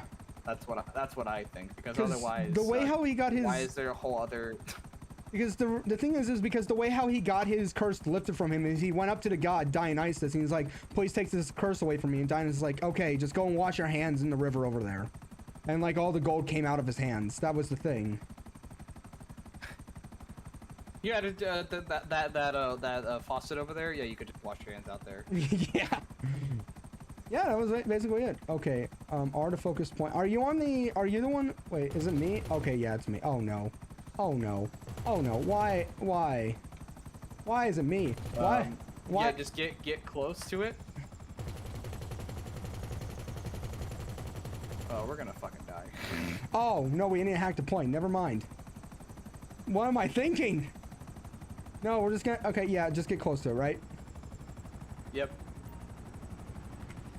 Wait, what? Can you pull open your phone and do this? Because for some reason I'm stuck in the fucking camera here. I'm hacking it. Okay, cool. Because for some reason it won't let me leave this camera thing. It's cool, but I don't like it. I mean, it's cool, but please. Help. It won't let me leave the camera mode! 2H4R? I like the way how you said that. It sounded like you said it, instead of saying camera, it sounded like you said Canada. Oh, there we go. Okay, I fixed it. Bingo! We got the supplies. I'm jumping out. Woo! Okay, I'm going over to collect the supplies. Do I need the plane to collect the supplies, or? No, you can just jump out. Okay. I like how the plane is going straight downward. Yeah. Can you imagine you crash the plane into the supplies and we have to Oops. I just do that. I accidentally just destroy everything. Henry Stickmin, failure. Oh wait, where is it? Are you kidding me? It's all the way over here. Up your ass.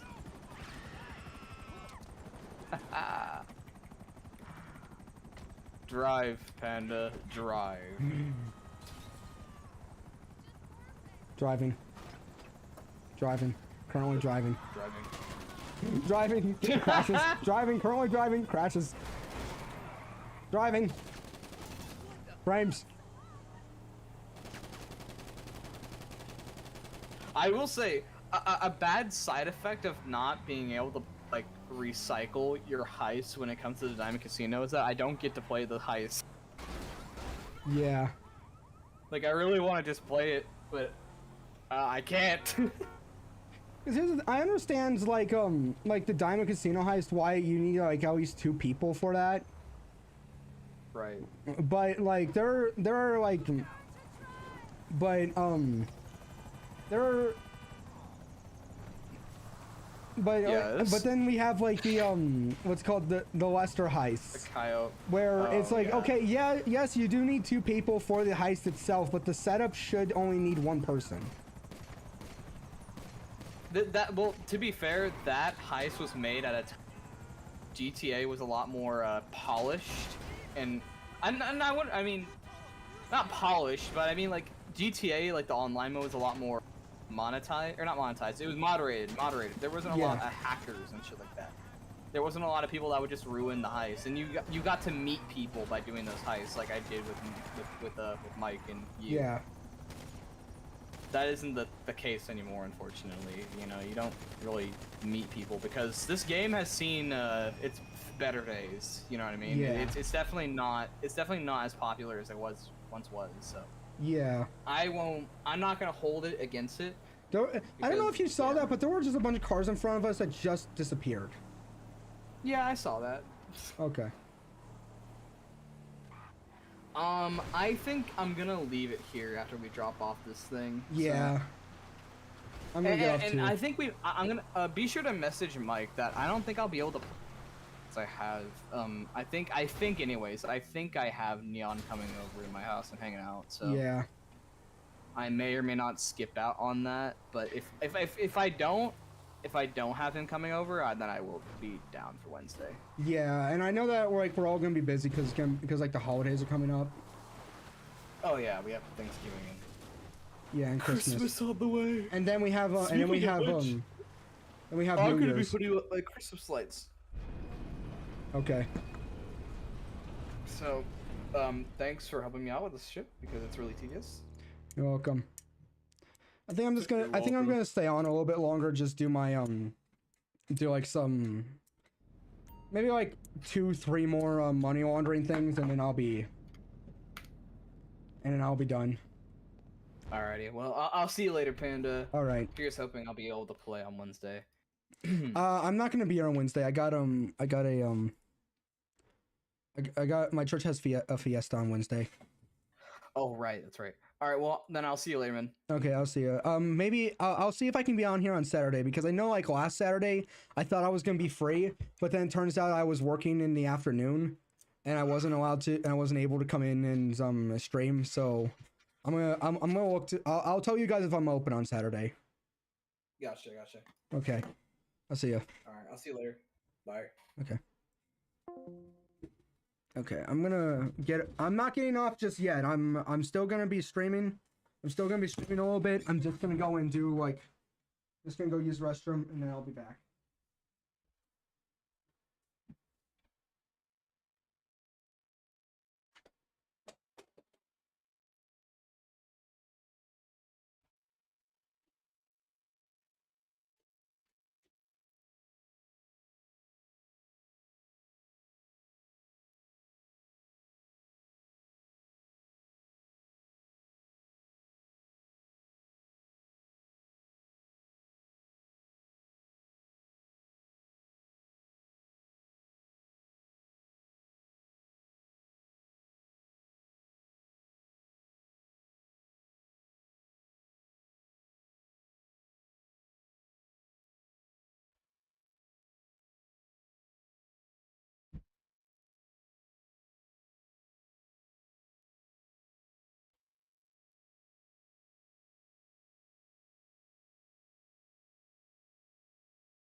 All right. All right.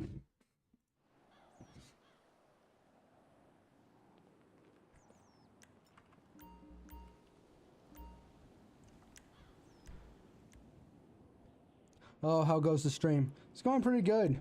I'm gonna stay on for a bit longer. If you want to join me, you can. Merrick was on here as well. I kind of want. I've kind of made it a point to myself because I was talking to. I was thinking to myself a bit earlier, and thinking, I kind of want to start like. I don't really want to like play alone. I do want to play with like. I do want to play games with other people. Also, Matt. Also, I know that. Also, I know that you said that you wanted to play on Wednesday, but my church is hosting a fiesta on Wednesday, and I can't really come because I'm gonna be going to the fiesta. So maybe we can try Saturday if you want. We can try Saturday. I might be open on Saturday. So I don't know I don't know if you would have any plans for that.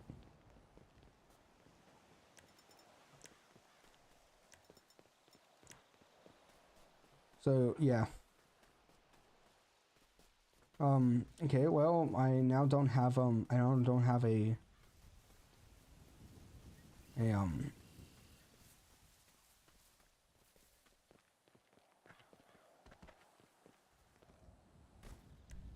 how much more time do I have until I can get it back?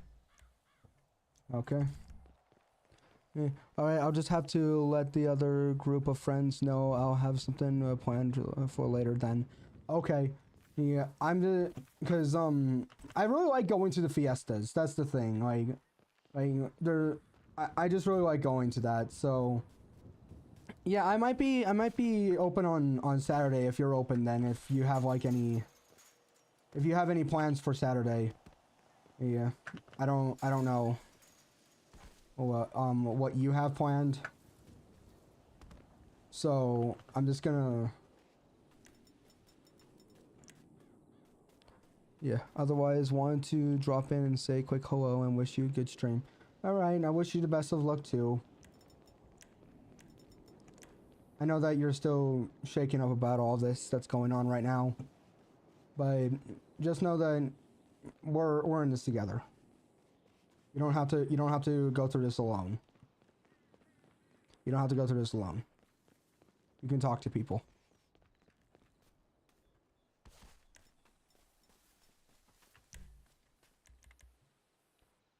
I like to be doing stuff with other set of friends, but the night should be open. Yeah. Okay. Okay.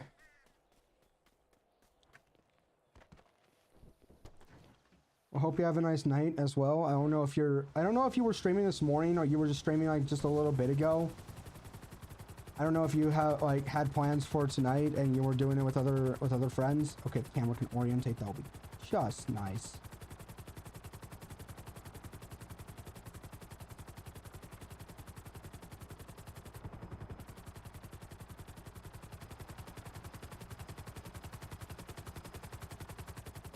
I'm slowly getting back into streaming. Okay.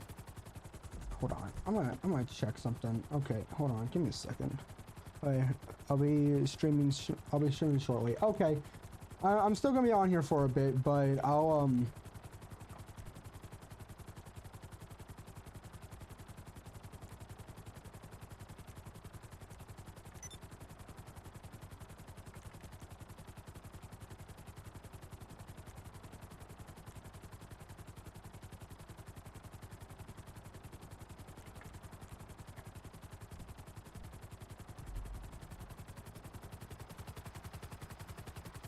okay.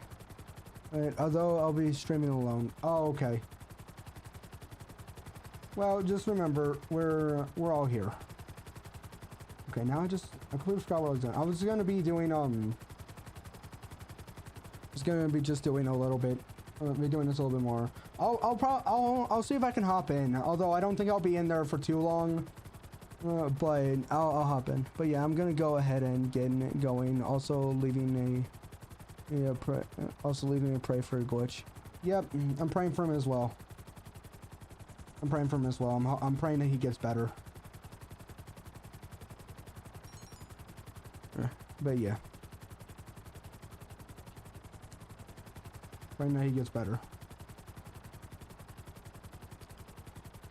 I'll see you then.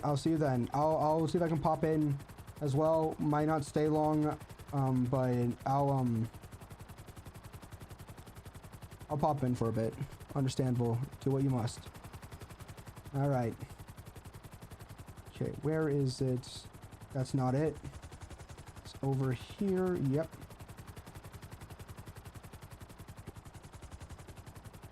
I could have just called up my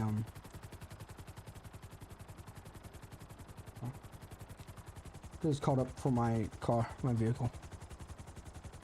Yes.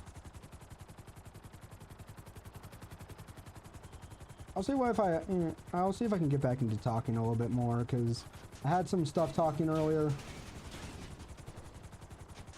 Not sure what I'm gonna be doing.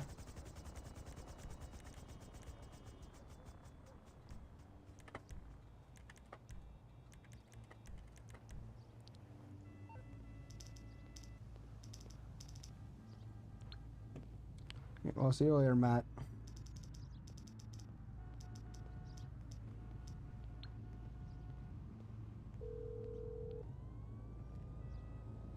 You're through to your garage. You, need me to bring you a ride? It's on the way.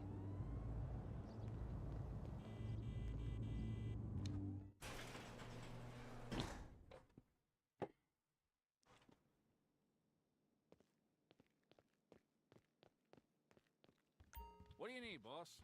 Oops. Need to get the heat off of me.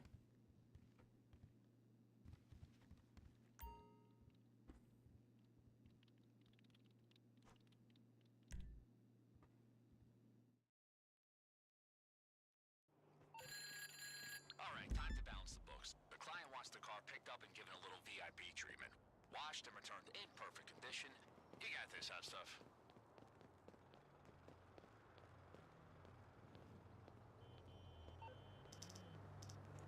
Okay, first we're gonna get the heat off of us, then we're gonna do the then we're gonna do like the laundering, and for each laundering we're gonna get the heat off of us. You calling for some wheels? I'm Johnny on the spot. I'll hook you up.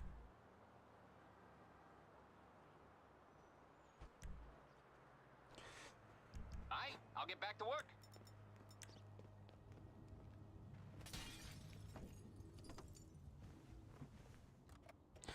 There's a movie that I'm really wanting to watch, because I've only seen like the first half of the first one and the second half of the last one, of the not the last one, of the second one.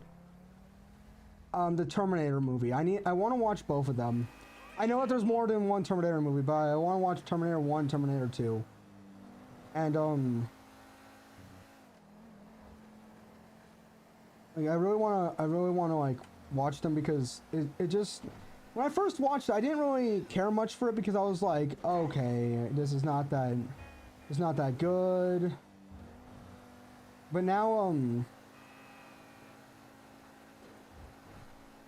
I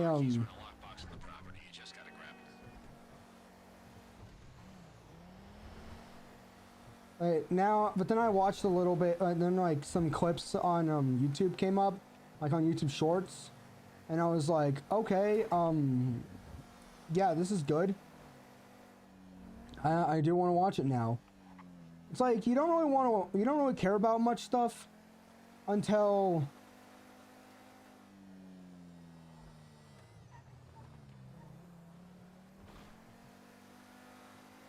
like you're like, oh yeah, this movie's kind of boring. But then you see like some clips that like will grab your interest. You're like, you know what? I think I'll give it a try.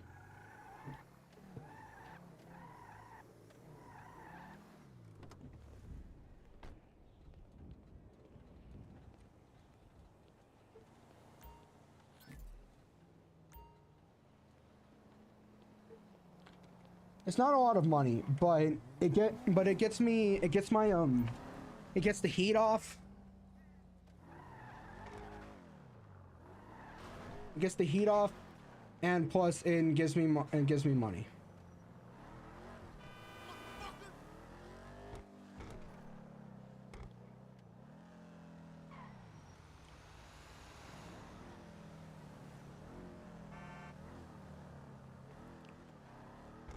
So yeah, I do want to watch the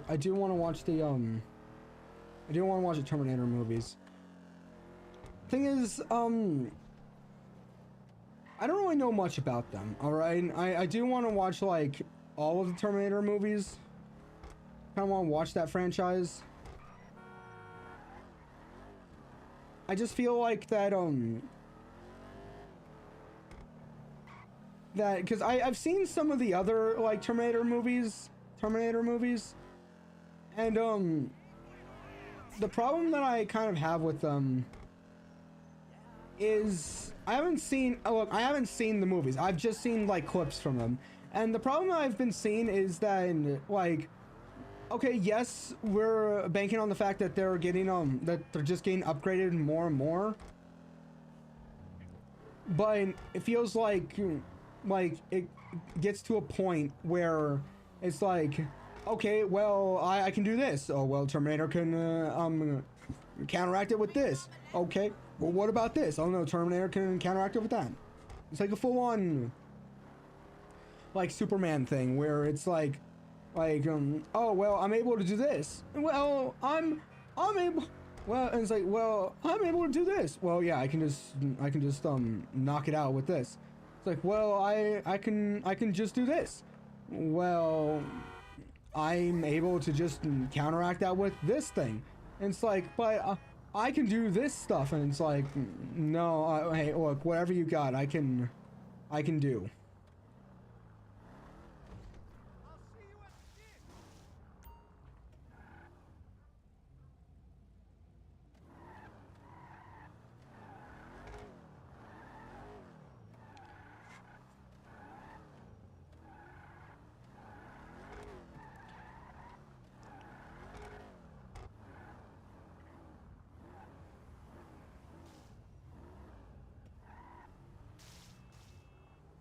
There we go. That's another thing that I don't, where it's like, okay, I understand where it's like, okay, they're becoming more and more like they more and more like advanced, which that I would believe would be like an okay version of doing that. All right. Means that would be like a version of it that I would be like, okay, that makes sense. But when it's like a superhero, like for example Superman, like because like my dad like would talk about like when he was a kid, Superman started off like as like this character who was like he didn't fly, he can leap tall buildings in a single bound. And he could see through objects except for lead. And kryptonite was still his weakness. But it's like he's still faster than he's faster than a speeding bullet. And can we tell can we tall buildings in a single bound?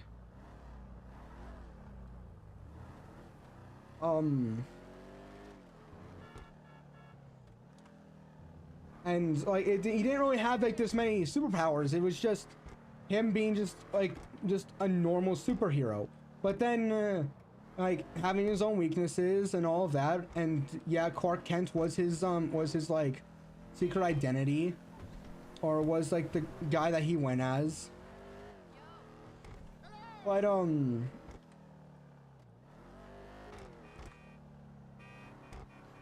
but then my dad talks about like how over the years they just added more and more onto him to the point where it's like, okay, well nothing can kill this guy now. All right, means like, okay, yeah, kryptonite is still like still like a bad thing. But here's the thing about kryptonite: it's like still like a rock. You can still like get rid of it. You can still destroy it. Like, yeah, there's like a whole bunch of them, but it came from his planet, which is already gone. So it's not a lot. Like, even though there's a lot of it, still it's still like he can just keep destroying it until like he runs out. That better not count. Okay, good. Didn't count.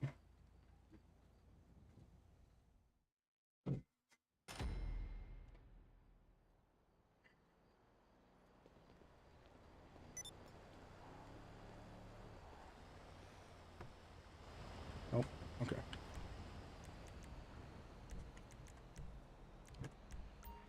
Yeah. Okay, we're gonna go do some money laundering now, and then we're gonna do the take the heat off.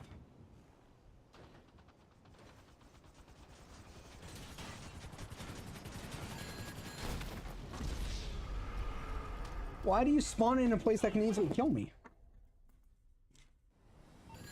Review just in. Beautiful work, excellent service. Fell in love with the guy on the phone, 5 stars. Uh-huh.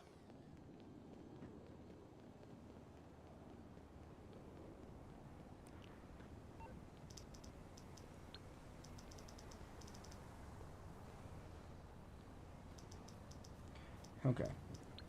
But that's the thing, and also, not to mention Batman also. Like, when he started off, it was just like, Let me know. originally it was just him as like a detective. Like, yeah, he's still billionaire Bruce Wayne. No, he's still billionaire Bruce Wayne. Had that backstory of his parents getting killed in an alleyway by a certain guy. But originally it was just it was him as just like as a detective.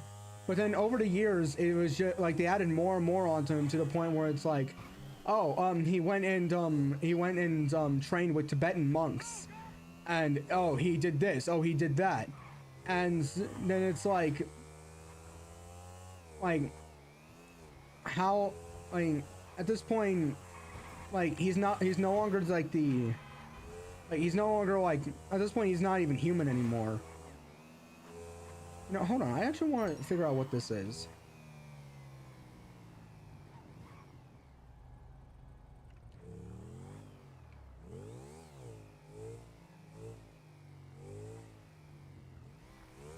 Oh, I can't. Okay, that actually looks like something I might want to do, but right now I'm just gonna go and do my own thing. But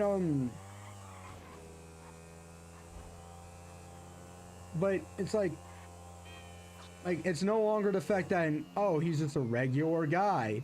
Yeah, no, it's like you fell out of the sky and nothing but your costume, which at the time was just like fabric or something like that. But he fell from space all the way to Earth. No armor, no nothing, and it was just his uniform. It's like, and he survived. And it's like, what kind of training did you go through to do that? Like, what kind of mental training did you do to do that?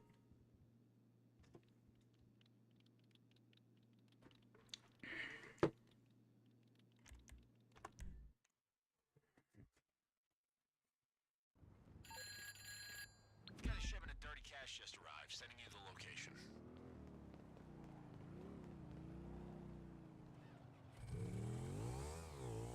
If this is all it is, where I just have to just take the money, that would be great.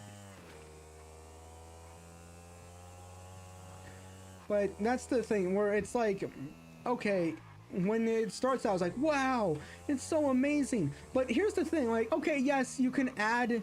I'm not saying that, like, when you create something, you shouldn't add to it, all right? What I'm saying is there's a certain point where when you add something, there's a certain amount that you can add to the point where it's no longer fun anymore, all right? Where, like, at this point, it is This character must win. So, this money, it's stashed inside of a car courtesy of our guys overseas. Very cool, huh? Very smart. We just have to find the container where it shipped it, and I'll send you a pic. But there's one tiny little catch. We think arrival outfit got wind, so if I were you, I'd approach this nice simple pickup with an open mind.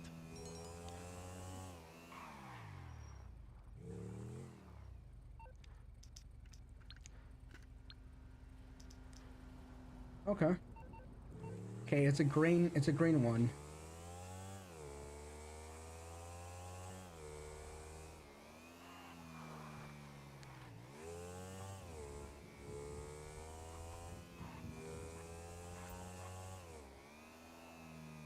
Green, that's what I remember.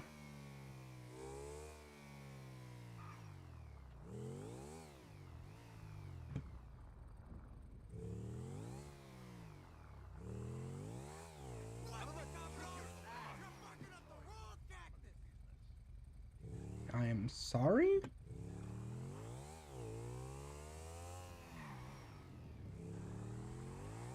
Woke up on the wrong side of the bed. I still don't understand that. Like, hold on. I'm actually gonna look this up.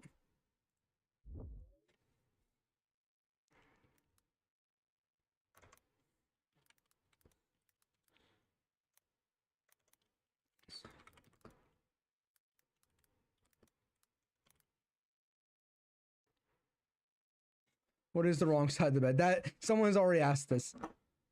Getting up on the wrong side of the bed isn't it mean to wake up in a bad mood and to be grumpy or irritated day? It's not a literal phrase. There is no actual wrong side of the bed, and the saying comes from an old superstition that getting up on the left or sinister side of the bed would be bad luck. Oh, you know, that actually makes sense now.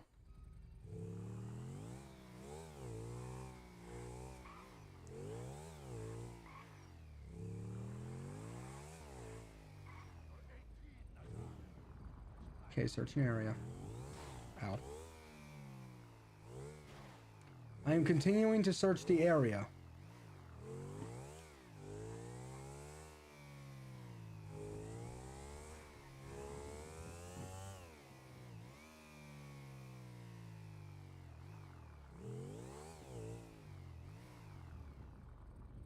Alright, I'm gonna go back to looking at it. Okay, yeah, it's a green one. I'm outside of the...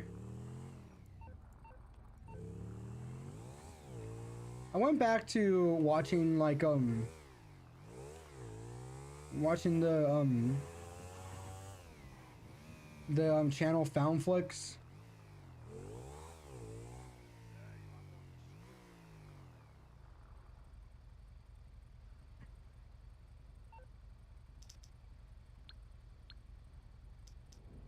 Well, that looks like it up there. Okay. Yeah, and I used to love watching it. I used to love watching that channel. Alright, that channel was like really fun for me because I used to love horror movies. Now, anytime I'm watching it, I don't, like, I have like a sense of uneasiness.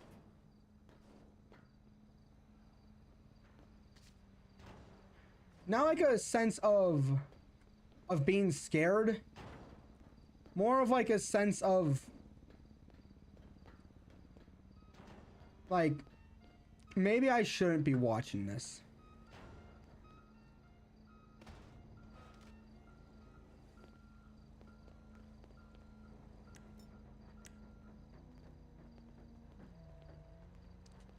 That's more of it. What are you doing? Hey, you're not allowed in here. You're the big man with the big plan, aren't you?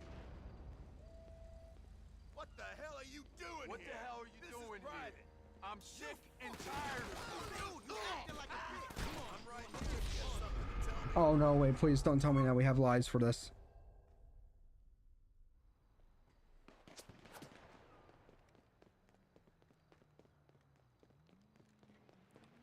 Okay, we don't.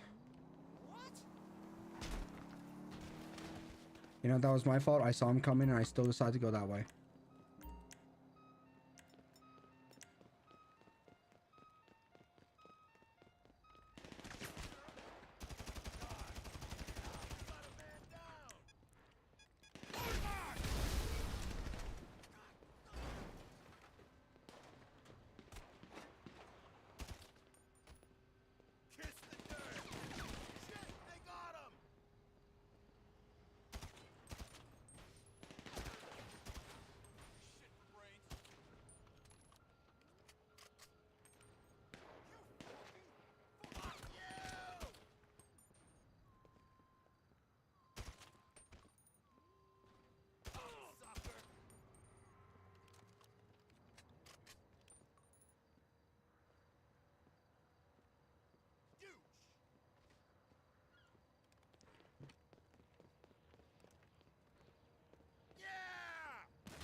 It's more of like a sense of maybe I shouldn't really be watching this.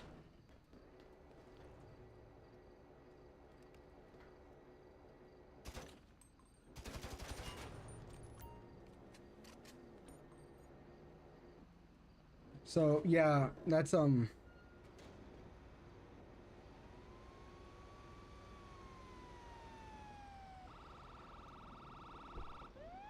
so like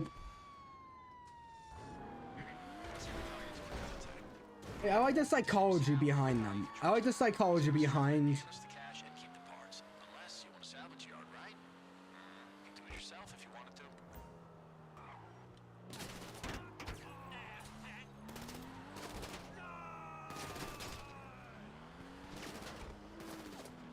so like I like psychology behind like movies. That's the thing. That's why I used to like them. But then I found that I don't really care much for the psychology behind it. I used to love psychology behind movies. I used to love psychology. I was in a psychology class and I used to love that class. I used to like think I like when it goes on in people's heads. I want to see what, like, you know that Inside Out, like in Inside Out they ask, you ever look at somebody and ask to yourself, what is going on inside their head? All of that. I often ask myself that, and that was why I like psychology so much, because I would always like to figure out what goes on inside people's heads. But then I found myself liking more of like the horror aspect behind it and the explanation more than like the actual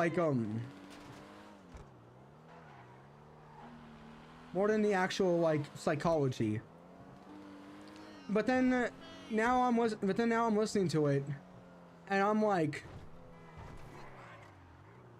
I'm listening to it while I'm playing games, and then I don't feel good about myself afterwards. I think I'm just like, I think I need to make an appointment with my psychologist again. Like that, like it's that type of thought.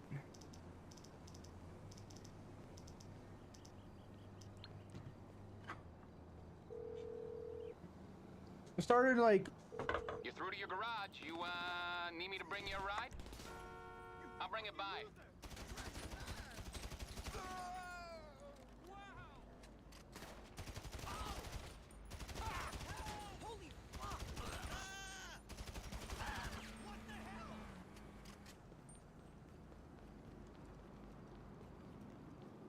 there was even a point today where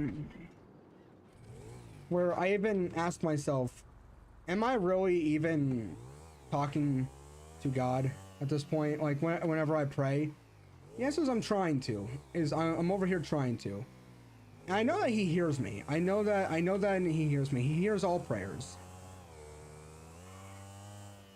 But the question that came up, that sometimes comes up, and I'm trying to get this mindset out of my head is, am I doing this out of a selfish need? Like, I want to be saved. Yes, I want to be saved.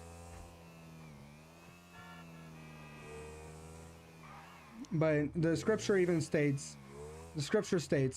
if you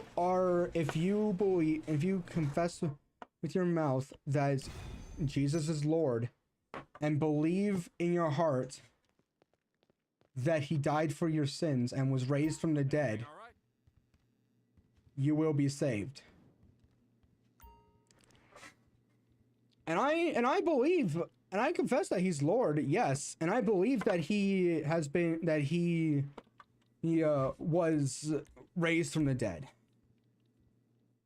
Yes, I just need to get like these bad thoughts out of my head. Hey, boss, today we're legit. We got a client needing a wash. Told them the owner would I need to get this stuff out of my head.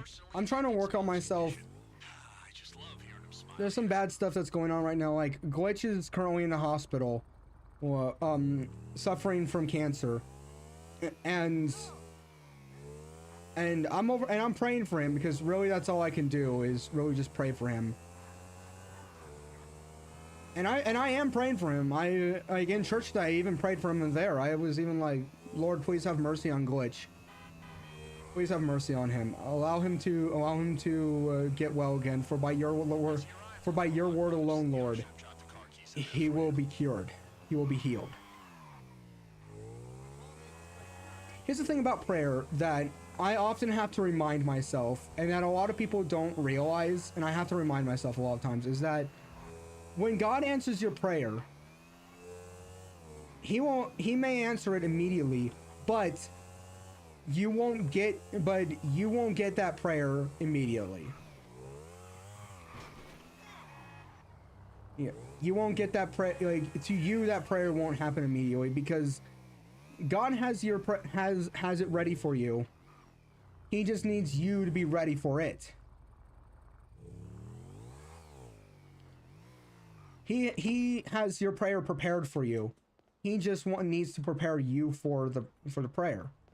And oftentimes to us that will take a while. It's like owning a car. Like, you want a car when you're like when you first want a car, you're like, yeah, you get a car. Sure. But you gotta like learn, and it's like, I want a car. It's like, okay, the car is ready for you. However, you cannot have it yet because you still need to learn how to drive. You need to learn how to drive, you need to get your license, you need to get your permit, and you need to get your license. So, car's ready for you. You prayed for the car is ready for you. You just need to get ready for the car. You need to get ready to drive. You're not just gonna be allowed to just go and drive just like that.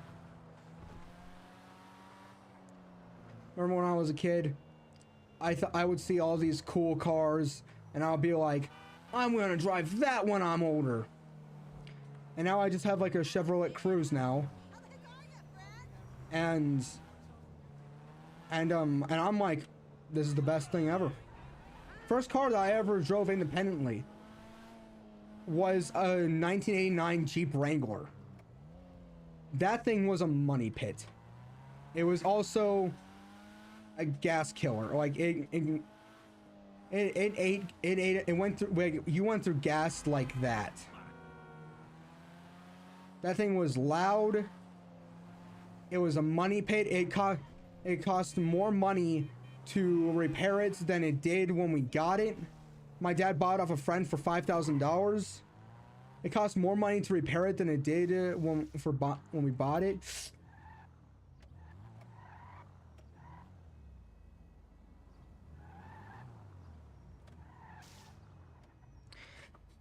And yet I loved it. It was, to me, that felt like the best car ever.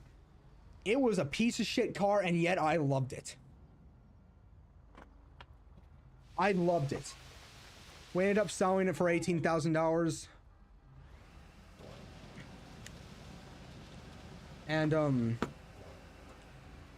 well, it was no longer mine at that point because it was always in my dad's name.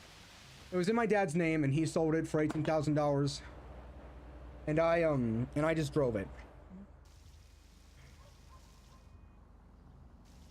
He said that car was mine, but I didn't really believe it. Yet, it felt like mine. And the car that I currently have now, I bought it. I went into debt because of it. I paid off that debt. It was only $22,000. I was in debt by, wait, let's see, 22,000 minus 8. 22, 21, 20, 19, 18, 17, 16, 15, 14. I was, so $14,000 in debt. I was $14,000 in debt. I paid off $1,000 per month. I put $8,000 down for down payment. And I had to pay, and I was in debt to that $14,000. I was in debt to that for about 2 years because there were several months where I didn't have enough money because I ended up going and crashing. Ended up crashing it and had to go and pay that stuff off. And I didn't have enough money and a whole bunch of stuff happened where I didn't have enough money for stuff, so I ended up going for about like 2 years. 2 years and a few months. And I paid it off last year in, I believe, December. I believe I paid it off in December. And thing is, here's the thing. That only made my car feel more like mine. That only made that car feel like more like it was mine.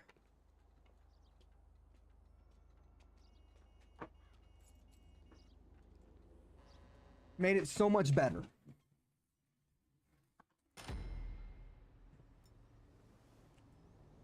Made it so much better, which I want to get into like an entire like talk about that. But I remember like when I was a kid, I love that car. I thought that those cars were like the best. Anyway, back to the thing is that you may. You know, I told them, Hands-On really does offer the best service in town. And here's the proof. Once again, when you pray for something, there are 3 answers that you can get from God. Yes, no, or wait. There's never a maybe. It's either yes, no, or wait. Yes blesses you. No protects you. Wait prepares you. A wait is preparing you.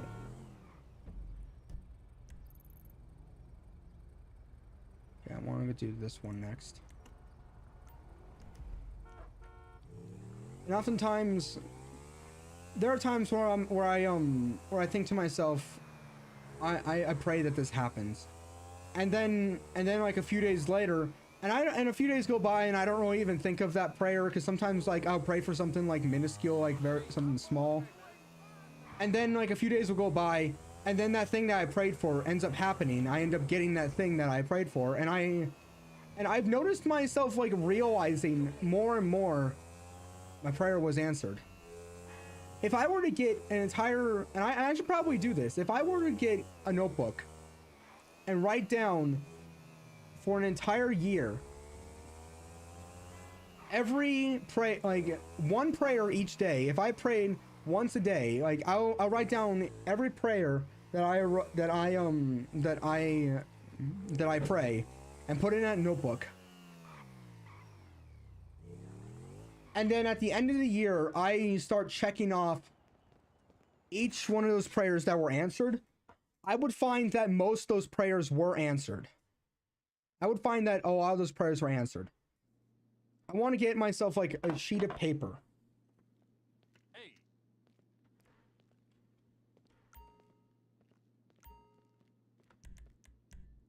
And write down like just, I don't want to like, not the back, just the front, just the amount of prayers that I have done, Okay, boss. It's time to plan some that I have prayed. Just wrote down just all that, the entire page.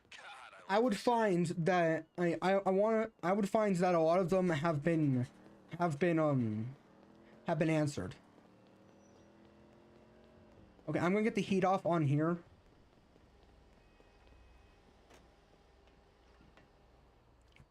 I told one of the guys that at Bible study about that, Jira.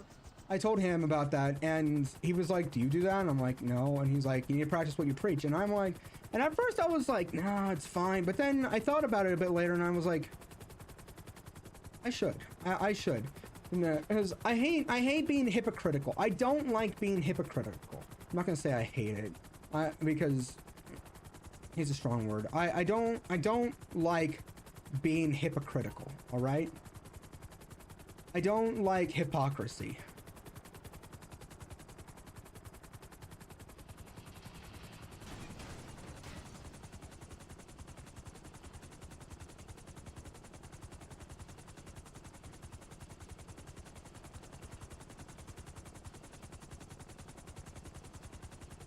I don't like hypocrisy, all right?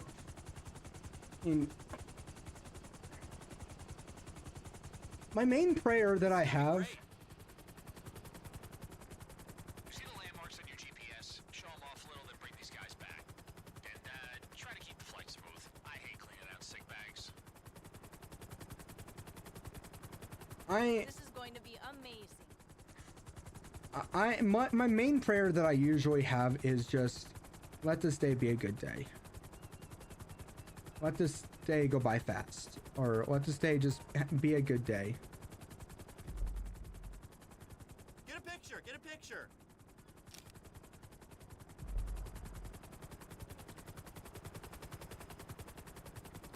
That's mostly that's really it, and really I don't like I've been like I've realized that I've prayed for a lot of stuff. And thing is, like, a lot of times I'll pray, God, just please let this week be a good week. And I don't really think about it a lot. But then... It's just like I imagined it. But then, like, at the end of the week, I'll think about it, and I'm like... And what really makes me think about it is, like, when I go to Bible study, we'll do this thing, and I encourage people to do this whenever there's whenever you have like a little get together. Just say we do this thing called highs and lows. Like what was a good part of your week, what was a bad part of your week, and they just go around in a circle. Thing is that I would suggest doing that. Like that actually would help you. And I've started realizing more and more when I just realized I'm yelling. Sorry about that. I just realized that more and more, the more I think about it, the more I realize like my week is not as bad as I thought it was. Because when you're going through something, you think, oh, I really hate it. Why did it have to be like this? But then it's over with. And you think to yourself, what was I so worried about? Ah, how nice.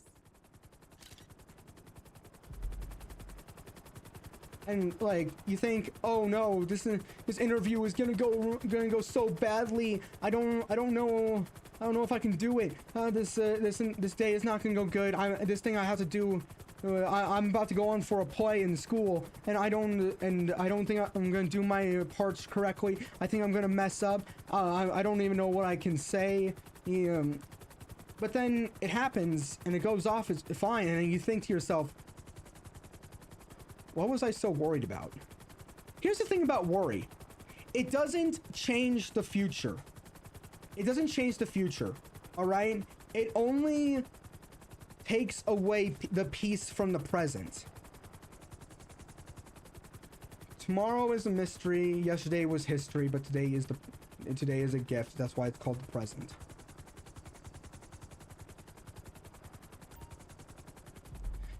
You're worried about some stuff. Ever since I was a little girl, I wanted to come here. Don't go to the casino. They try and take your money. Yeah, they're literally trying to take your money. But the thing is,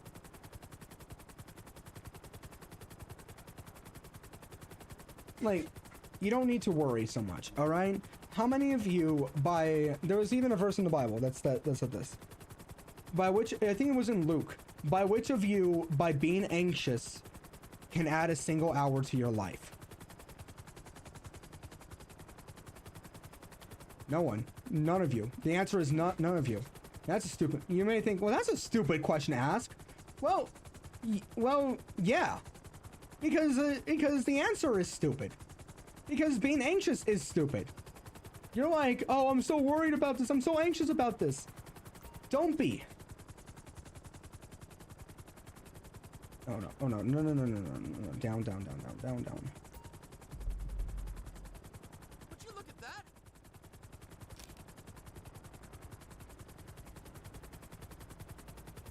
And so... This is a great way to spend the day. So, like you can't. So you think that that's a stupid question, but that's the point, is that you can't. So what good comes out of being anxious? What good comes out of being anxious, huh? Nothing. No good comes out of it.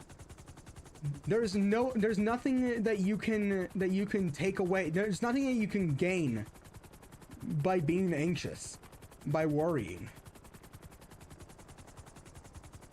Whatever is out of your control is in God's control. Whatever's happening in your life right now is happening for a reason. You say to yourself, why is this happening to me? Why do bad things happen to good people? To which I say, Thank you. I prayed for, and this is an actual quote, and I'm gonna butcher this quote, by the way. Yeah. There's no way I'm gonna say this quote correctly. But the quote is, and what happened was that there was this there's this priest. He's on, and he's like, I think he's like one of the witnesses. And this and the lady comes up and asks him, why do bad things happen to good people? And the priest there says, I prayed for patience. God made me wait. I prayed for strength. God gave me weights. I prayed for love. People gave me difficult people to work with in order to... God gave me difficult people to work with.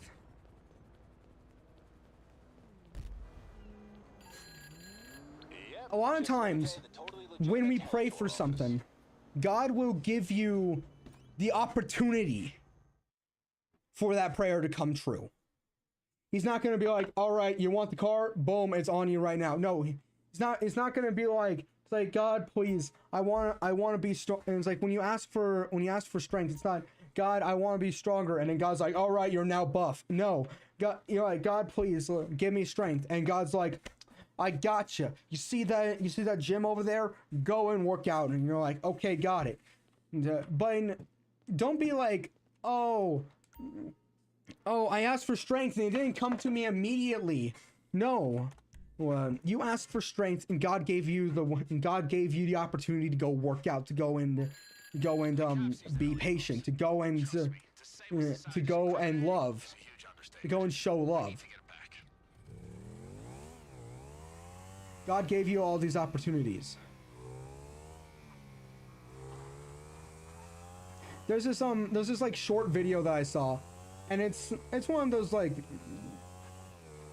videos where it's just like the silhouette of somebody, but what it shows is two people that are both in a pit, and in the mid, and like there's a tree, and on each side there is a pit, and both of them pray to God saying, God, please help me. God strikes lightning at the tree, and the tree splits in two, and each half falls into the pit. One of them sees this, and he cries out to God, God, why did you do this to me? Then he killed me. Why did you do this to me? The other guy sees this and is like, I can work with this, and he turns the tree into a ladder and gets himself out. He uses the tree to get out. When you pray for God to help you with something, God will give you the tools to get out of that pit. If you feel like you're in a pit of your own, God will give you the tools to get out. Think of like the Israelites when Moses led them out of Egypt. They were stuck between an ocean and the most powerful army in the entire world at the time. And what did God do? He parted the Red Sea. He parted it. He made a pathway through. He's not always going to give you a You're crossing the line. You need to leave. You're pushing it. Piece of shit. Oh no!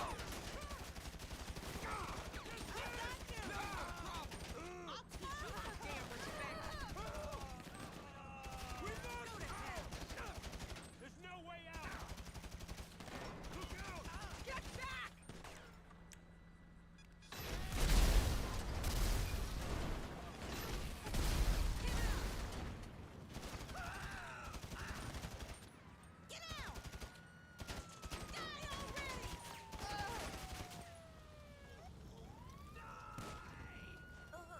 You fucking punk!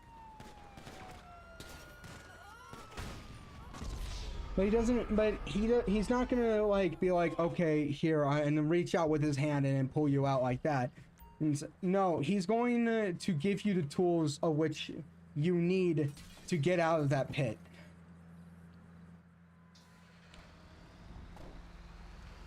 I'm praying for Glitch to be healed. I don't expect God to be like, okay, just touch him and it's like he's healed now. Make sure you're unfollowed. We can't leave the couch back here.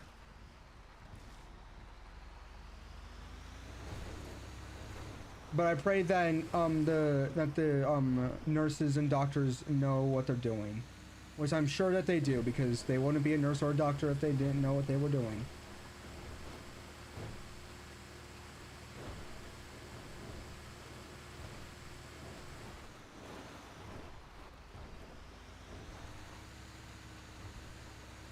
Can I call up Lester?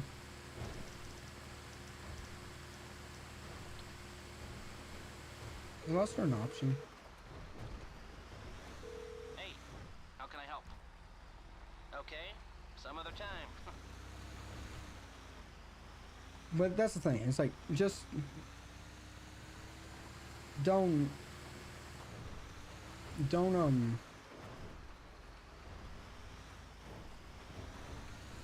when you pray to God and ask him to help you, and you get tools of which to, and it's not always going to happen right then and there. All right, sometimes there will be like maybe like a person that will be like, yes, I'm gonna come and help you. Like somebody will come out and say that, but you're not. It's not always going to be like. It's not going to happen like right then and there. Maybe it'll happen the next day, or maybe it'll happen like sometime in the future. All right. God's never late. We're just impatient. He's always on time. He's always on time.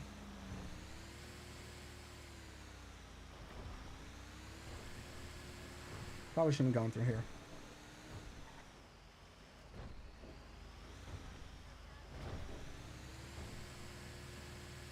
Yeah, then we're gonna have to do like another tour after this, which I think we get like another $1,000 off of it, but hey, it's fine.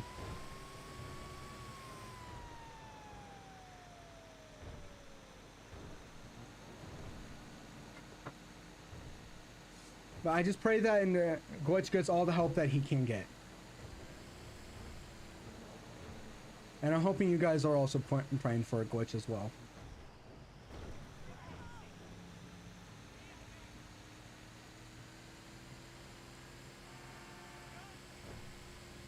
To all the people that want to pray but they don't know what to say, there's a verse in the Bible that actually explains this.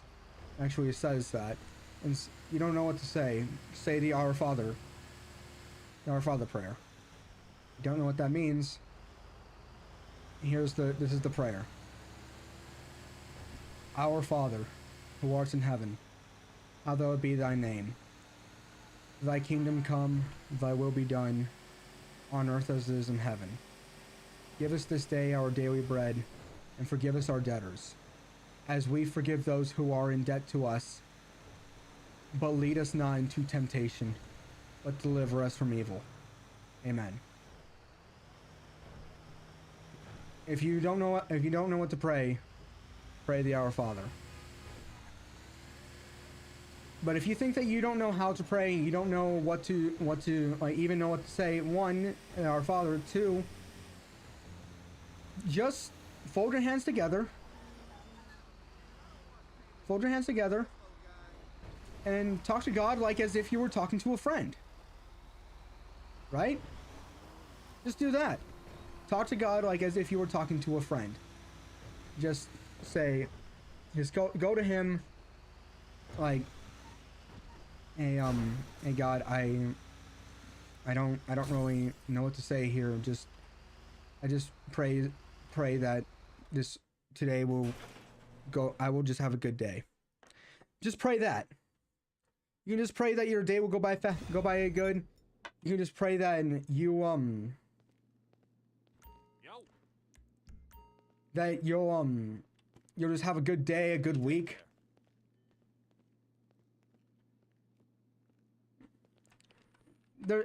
It's not hard to pray, all right? pray to God like as if you were talking to a normal, just talking to any other person. Helicopter tour.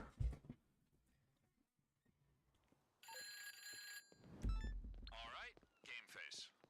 I know being a tour guide doesn't give you the rush you're used to, but we gotta keep up the act. So get out there and show those suckers a good time, huh?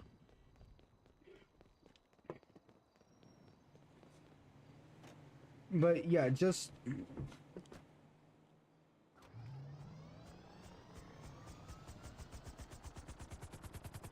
you don't have to go to God with a fancy prayer. Think of the apostles during the storm, and when there was a storm and Jesus was just sleeping in the boat. There was a giant storm going on and Jesus is just sleeping. And they go to Jesus and say, Jesus, and they don't go to him and say, oh Lord, will you please wake up from your divine sleep and please save us from the rushing wind. No, they go up to him and are like, Lord, do you not care about us? There is a storm coming up. There's a storm happening. And what does Jesus do? He wakes up. He wakes up. He stands up. Tells the storm, peace, be calm. Tells the storm to be calm down. Hello. And the storm calms down. GPS. Just fly around the landmarks and get them back safely. Safely. And he turns to the disciples and say, To learn about this place from a professional. and he says, why do you worry? Do you still have no faith? For truly I tell you, if you have faith the size of a mustard seed, you can tell that mountain to move from move from one place to another. Oh, nice.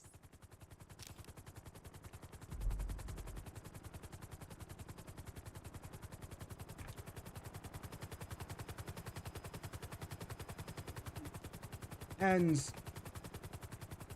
of course, he's talking in like, he's talking kind of like there's a meaning to it. But honestly, there was even a movie. There was even a movie that touched upon that fact.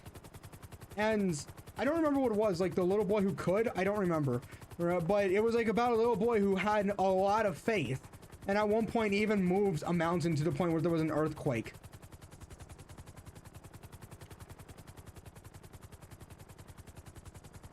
But that's the thing. But the entire point I'm trying to get at is you don't need a fancy prayer. You don't need to like have a fancy prayer to talk to God. God's always listening to you.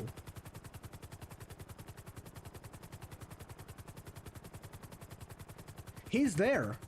He's just waiting for you to invite him in. He's always there.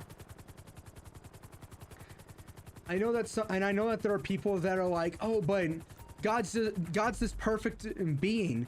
He's Just like I imagined. he's so like, I am not worthy I'm not worthy to be in his presence. I could not be worthy to be in his glory. To which I say, you're right.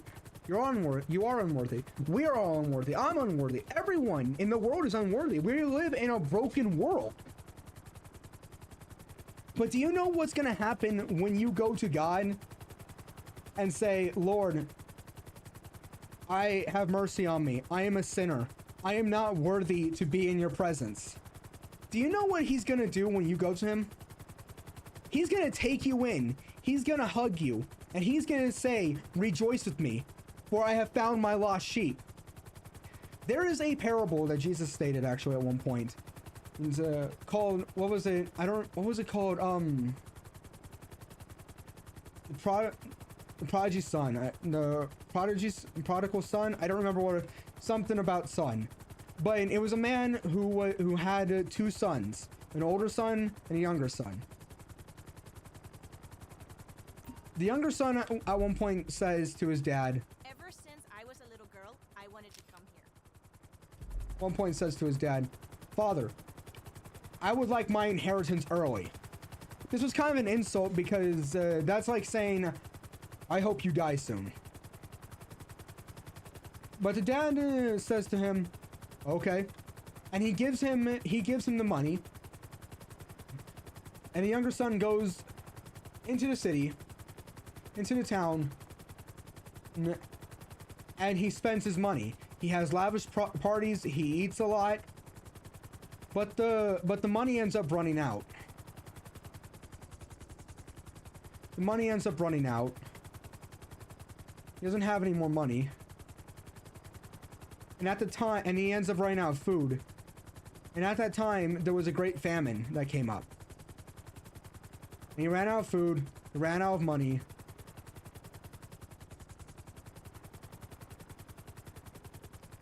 And it came to the point where he, It's so different in person. where he even went over to, he ran out of money, but he needed to pay for food. So he went over and convinced some people to hire him. But he didn't get paid a lot, and he became so hungry that the food that he was giving to the pigs seemed appetizing to him. But then one day he thinks to himself, even my dad's servants had enough money to eat. I will go back to him and ask him and tell him that I have done wrong, and for him to treat me like one of his servants. So he goes out, so he sets off, it's settled. He sets off, he goes back to his dad, knowing full well what he did was wrong. When he asked his dad, when he demanded that his dad give him his inheritance early. When he asked his dad, when he basically said to his dad, I hope you die soon.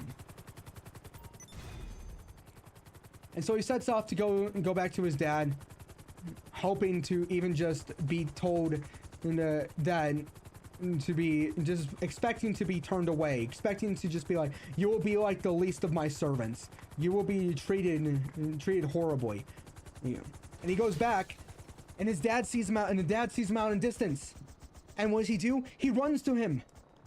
He goes and he hugs him, he embraces him. And the son says, Father, I have sinned against you and against God. I went out and spent all the money, and I came back a humble man to plead for you to treat me like any of your servants, because I have done wrong against you. I've done wrong against you. And the dad, you know what he does? He calls out to his servants and says, my son has returned. Bring him the finest linen clothing that we have, and bring him a ring. You, go and find the fattest calf and kill it, for we shall have a feast, for we shall celebrate. For my son was lost and is now found. He has been dead and now is alive. His son disrespected him and went off, and when he came back, a humble man, his dad embraced him and said, come, celebrate with me, for he has come back, for he has been found.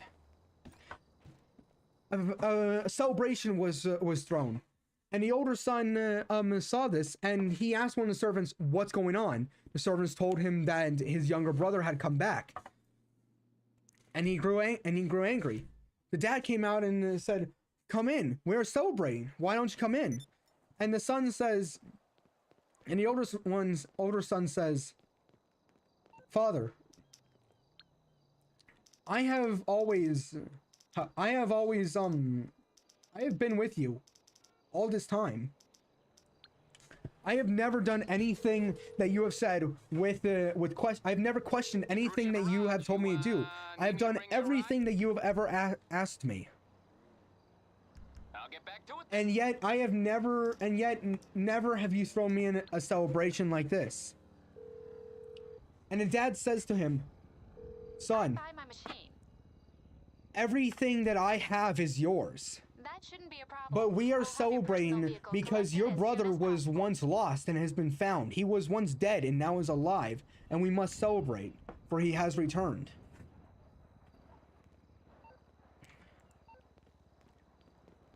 There's another parable that goes up that Jesus states. You are a shepherd. And you have 100 sheep. One day, one of your sheep runs away and goes missing. Would you not go and look for that sheep? So you go and look for that sheep, and you find, and you you abandon the 99 sheep that were with you. You go and look for your lost sheep, and one day you find it. You come back and you say, "Rejoice with me, for I have found my lost sheep." And just like that, and much like this, in the same way, all of heaven will rejoice over one sinner repenting than 99 righteous people who are in no need of repentance. God doesn't hate you. He's not mad at you. He's mad about you. He doesn't hate you. He loves you. He showed this love when he sent his only son to die on the cross. I remember when I was a kid, I kept hearing that over and over again. And like, yes, that is a thing that's told to you over and over again. But I just kept hearing that and I was like, okay, yeah, sure. I hear that all the time. What does that actually mean? But that's the thing. It means that God loves the world. John 3:16.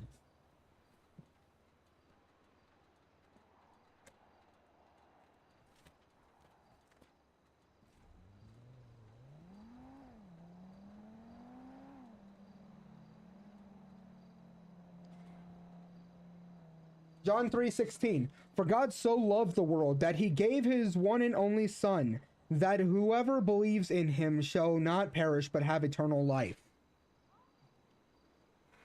He gave his only Son to us. That's what that means, is Jesus died on the cross. God gave his only Son to die on the cross so that we will inherit eternal life.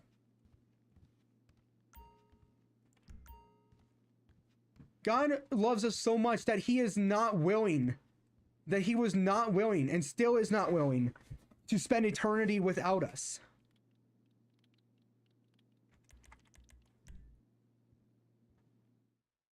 To spend eternity without us. Okay, I got the van loaded up and ready for you. Just hit up those He loves locations, us drop all. away with the buyer, and bring that He doesn't just love us, he cash. so loves us. Easy.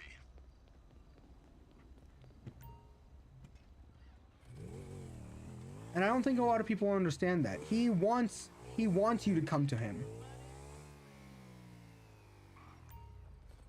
He's not an "I told you so" God. He's a welcoming God. He's a "come to me" God. I want you to come to me.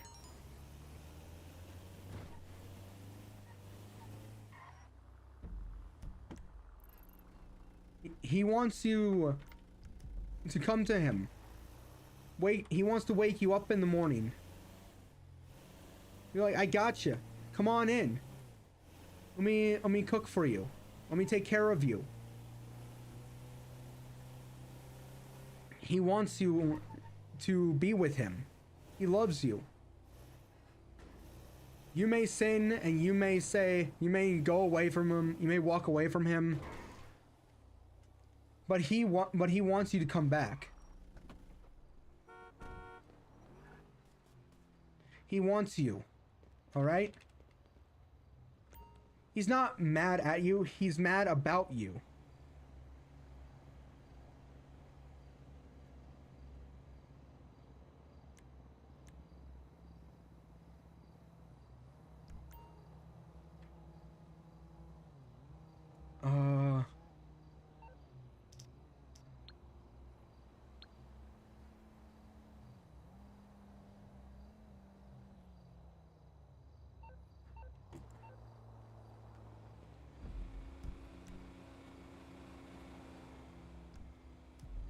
Okay.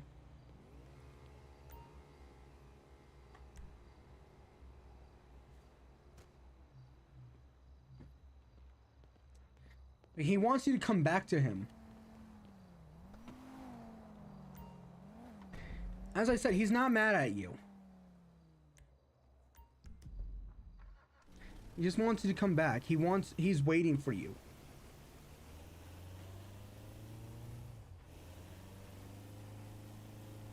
All right? He doesn't care about what you've done. He wants you to come to him and just let him take over and be like, Lord, I have tried it my way, but it didn't bring me anywhere. It did not go good. Did not go well for me. Please, please, come.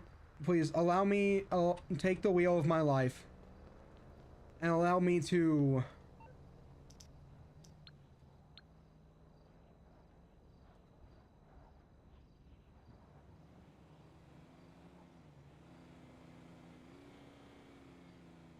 okay. Like you are not that good of a person. All of us are imperfect. We're all broken. All right?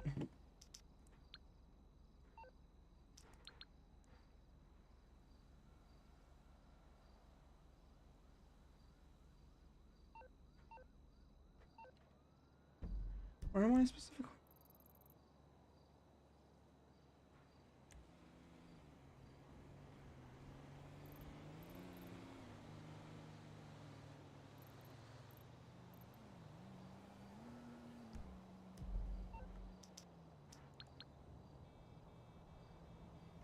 I don't know what this one is.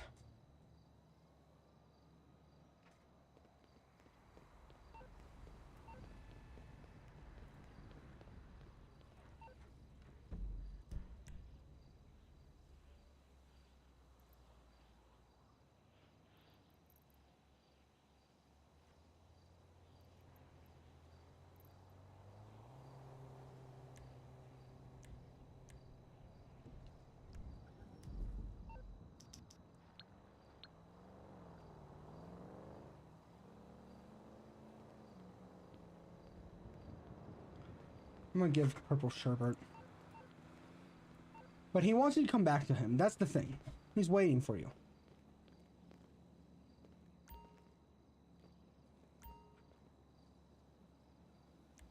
We'll go with Red Harvest, I guess.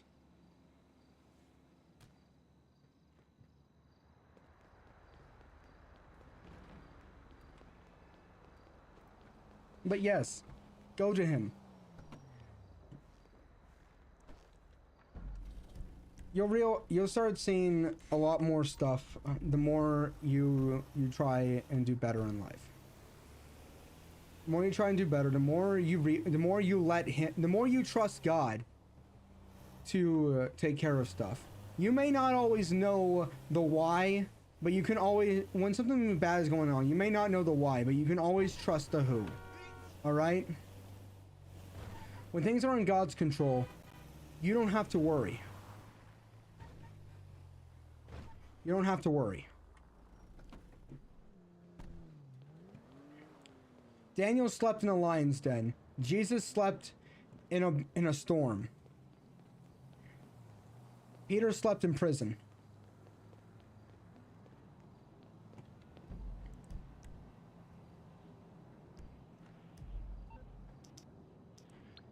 All of them were able to do this because they knew who was in control here. They knew who was in control. As long as you can trust who is in control, you can sit back and relax and know that everything is going to be all right. Grapes are crushed to make wine. Olives are pressed to make oil. Diamonds form under pressure. So if you feel like you are being crushed, you're being pressed, you're under pressure, just know you're about to come out shining. Just know you're about to come out shining. All right? Bad things are happening right now. You feel like you're going through a tough time, but just know that you're going to be rewarded.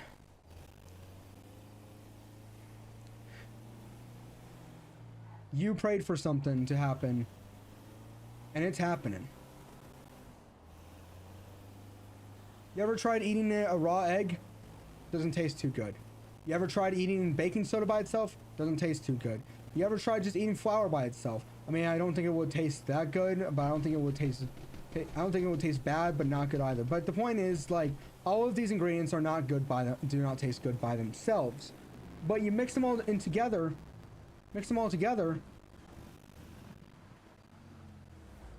and what do you got? Put it together, and what do you got? Bippity boppity boo, you got a cake. All of that stuff is like life, all right? You feel like, you feel like the stuff that's happening right now, feels everything that's going wrong. Feels like that you're, feels like each one of those, oh, well, okay, so I did do it correctly. Okay, so you feel like that things are going wrong. Things don't seem good. Well, that's probably because you're only looking at like one of the ingredients that's being put together to make the good thing that's for you. Make the good thing for you. All right? Because all those ingredients, when you're making a cake, when it's put together, it doesn't even look appetizing even when it's put together. But then mix it together, put it into the oven for a while, and there you go. It's a cake. It's delicious. It tastes good. It even looks good.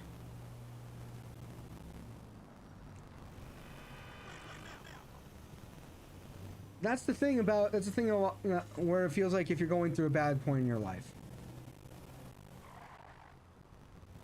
You feel like you're going through a bad part of your life. Well, that's only one of the... Maybe it's because you're looking at only one of the ingredients. Or the ingredients by themselves that are coming together to make the thing that's good. One day you're going to look back at that thing and think... Back at that bad scenario that you were in. And think to yourself, you know what? God really cooked when he was doing all this stuff. Where am I? Hold on. I am currently...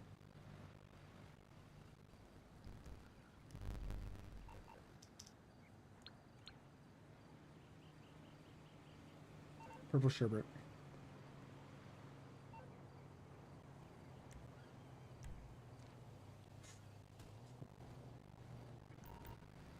As I said, there was a certain, when a while ago, I didn't really think much of it. Alright?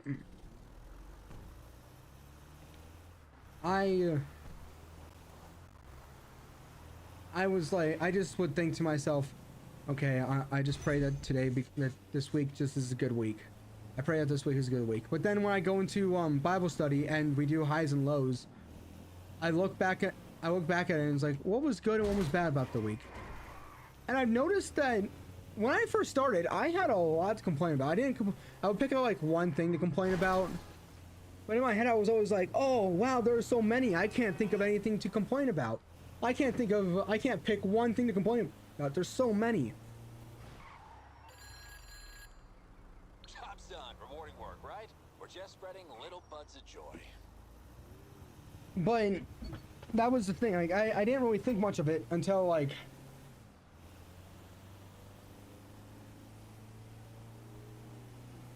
I was at, before, as I said, I would just be like, oh wow, there's so many things I can complain about. I can't pick a single one. No, I just wanted to keep it brief. But then, over time, I've been thinking about it. I've been learning more about God. I've been learning more about how He's in control. Realizing things may seem bad right now, but they will all come together and be good. And I'll have it, and it'll all come together, and I'll just come out of it being like it's a good thing. And because of that, instead of being like, wow, there are so many things to complain about, I can't pick out one. Now every time it's like, okay, highs and lows. What was your low of the week? oh, I can't, and in my head I'm like, I can't, and now it's more, instead of, it's the exact opposite. Now it's where before it was like, wow, there's so many, I can't pick one. Now it's, wow, there's so few, I can't think of any. Where I had the same problem of I can't really talk about any of them, to now, but where it was before, I can't talk about any of them because I can't pick out a single one. Now it's, I can't talk about any of them because I can't think of a single one. And that's what I love about turning over to God and thinking and being like, God, please take over. Please take the wheel. I trust you, Lord. And, that's the thing that I love about it, is because the more you do that, the more you trust God, the less bad life seems. The less bad life seems. Life starts to seem good again. It seems like, oh, wow. Okay, I shouldn't really complain about that. Okay, that's not that, okay, I'll complain about that. Well, that's actually not that bad. You know, you know what? And my lows used to be like, oh yeah, today was not a good day. I really did, or this day of the week was not a good day. It was horrible. It went from that to being like, to now being like, my low is that I'm working, is that most of my life I have had anger issues.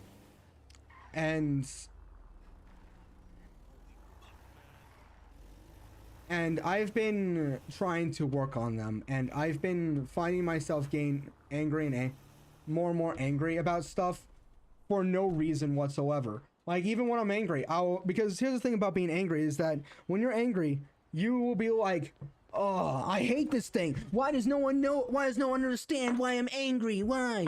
But now when I'm angry, I just think to myself, why am I angry? Why am I angry? Like, I shouldn't be angry. Like, there's nothing to be angry about. It doesn't make sense.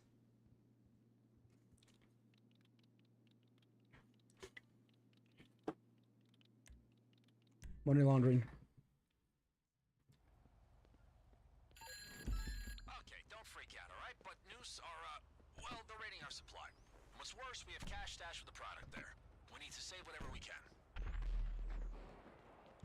Okay. Well, I know what that explosion is. But that's the thing I found, is that I've been trying to control my anger, and the more I control my anger, the more stupid a lot of times, the more like pointless I see a lot of like arguments that I've had. Like, things that I've been angry about, the more pointless it seems to get angry. The more angry I get, the more I learn about how to control my anger, the more I realize how pointless it is to be angry. It's not pointless at all. You can't really think when you're angry. I don't like to get angry. I know it's bad to be angry, but yet I get angry sometimes, and I don't like that. Oh, God damn it, they're burning the weed right there. Our cash is going up in smoke. We have to get those fires out. We have to.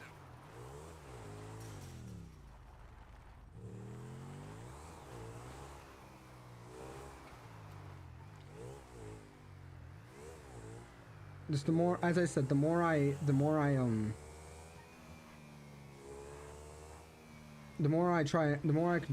to control my anger, the more I learn that being angry is pointless.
That's mostly it. And I've been learning to control my anger. Another thing that I don't like about anger is the fact that people will wait until you're angry to say, "Oh, that's the real you." Like as if, but here's the thing. The real you is the you that was the most consistent. That is the most consistent. So if you're nice, that is the real you, all right? If you're nice, that is the real you. The real you is not like someone who's angry all the time.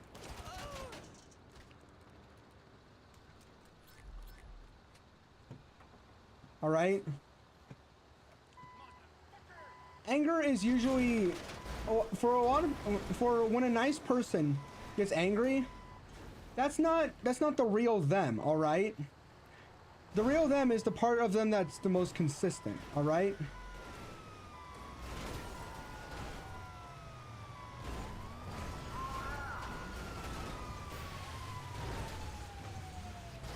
It's only like, because here's the thing, you can be nice, you can be with somebody through thick and thin and help them all the way through it, all the way through everything. Through everything. You can help them in everything. But then the moment you get mad that you are pushed past your limit, and you can have like it doesn't matter how high your limit is. The moment you are pushed past your limit, that's when people think that that's the real you. When like you can be with somebody for about 5 years through thick and thin, not raise your voice up once, but the moment you are pushed past your limit, all of a sudden they're like, "Oh, I knew it. You are just a horrible person." Which is a really stupid way to measure how somebody is a bad person. It's a really stupid way, all right? You push and you push and you push until finally somebody snaps, and then you act like you're the victim here. That's another thing I don't like about people that push. They will push and they'll keep pushing until somebody, at some point, somebody snaps.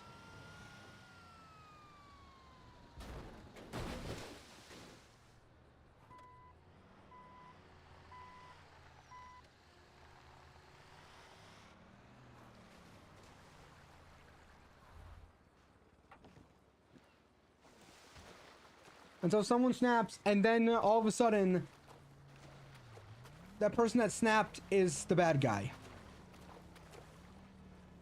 Which is really stupid. It's really stupid. They can be the nicest person in the world.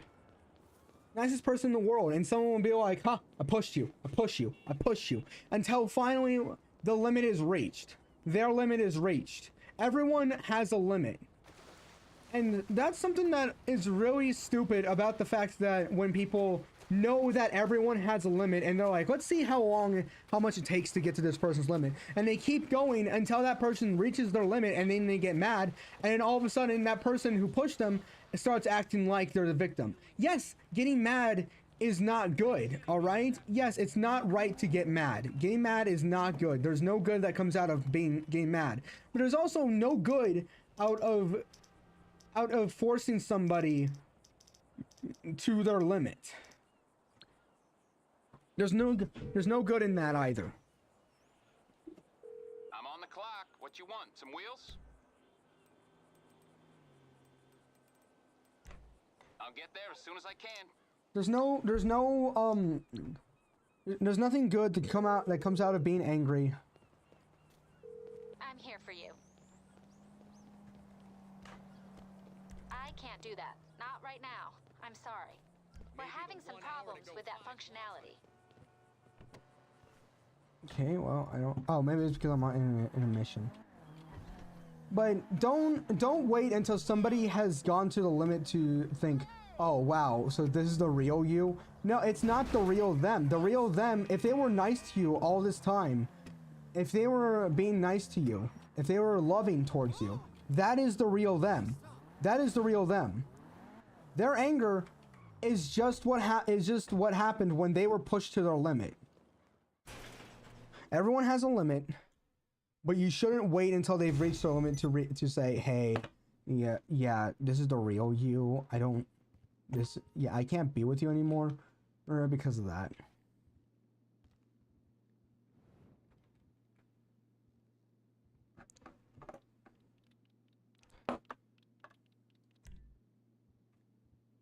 Okay, we need to do weed delivery just for... Okay, I got the van loaded up and ready for you. Just hit up those locations, drop the weed with the buyer, and bring that crisp, clean cash. Easy. Okay, this delivery should, and it's over here. Okay, so all of this should get us all to our, what's it called, should get us at least halfway up. Okay.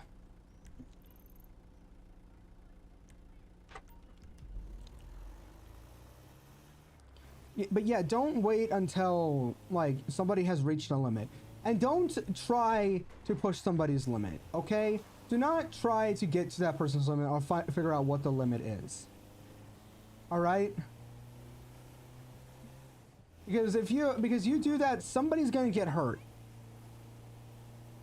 And as much as yes, they shouldn't have gotten mad. Yes, they are at fault for getting mad. Yes, the fault is gonna be on you also for pushing them to that limit. If you didn't none of this would have happened if they didn't get mad. None of this would have happened if you didn't push them to their limit. You knew that they had a limit, and you decided that you wanted to fuck around and find out. All right. That's what that saying kind of means. Like, fuck around, find out. You fucked around, you found out, and the thing is that's another way of saying find out and that's another way of saying we can do this easy way or the hard way. You found out the hard way. Okay, this is Bluffs. Okay. What was it? Okay, purple sherbet for Bluffs. Okay.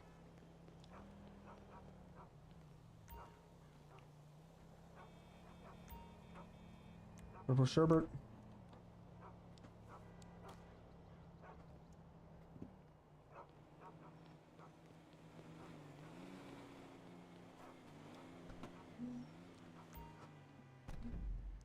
So yes, they're at fault for getting angry, but you're also at fault for deciding it would be funny to get them to that limit. That's one of the reasons why a lot of school shootings happen, actually. Like, yes, there's a crazed maniac going around, but in a lot of but there are school shootings that happen because there was a student that just decided that was pushed to the limit, and he decided that they're not going to take it anymore. And here's the hard truth about that. That violence that they decided to do, going and shooting up the school. Here's the truth. Here's the hard truth about that. That is a last resort for them. That is the last option. There were so many more options before that. People are like, oh, well, they should have gone to a teacher about that. They should have talked to the staff. Here's the thing. That was one of the options that they tried. That was one of the options that they tried. But that didn't work. And so they went to what they seems to be a quick fix to be. And so they tried out all their options. They exhausted all their options, and they go to the last one when they've exhausted all their options. And now now they see one last one that will surely, as a surefire way to fix their problem. And then people look at that and are like, well, why didn't they go and do this? And it's like, they did. But people were like, nah, I don't care about it. Okay, Vinewood Hills.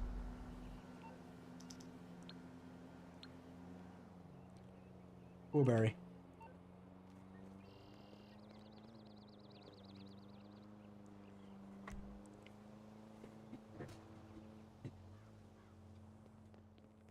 And that's the hard truth about it.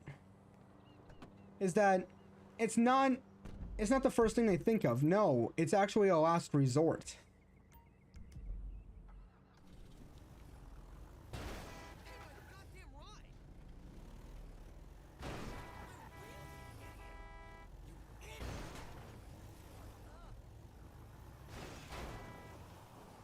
It's a last resort. It's not it's not, oh, I'm being bullied, I know what I can do.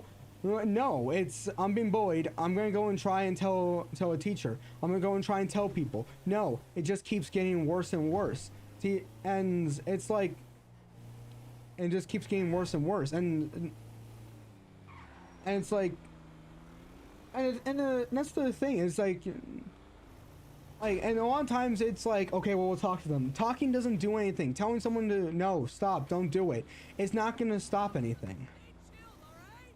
All right, show some actual punishment.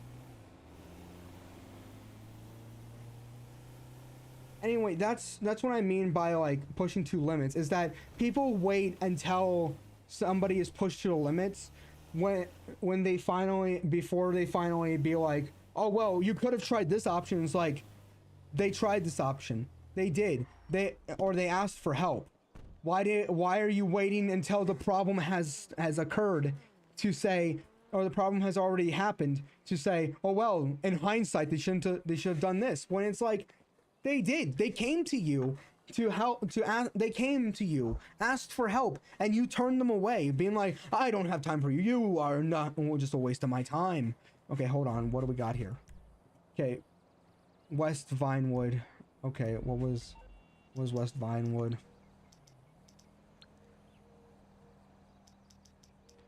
Red Harvest.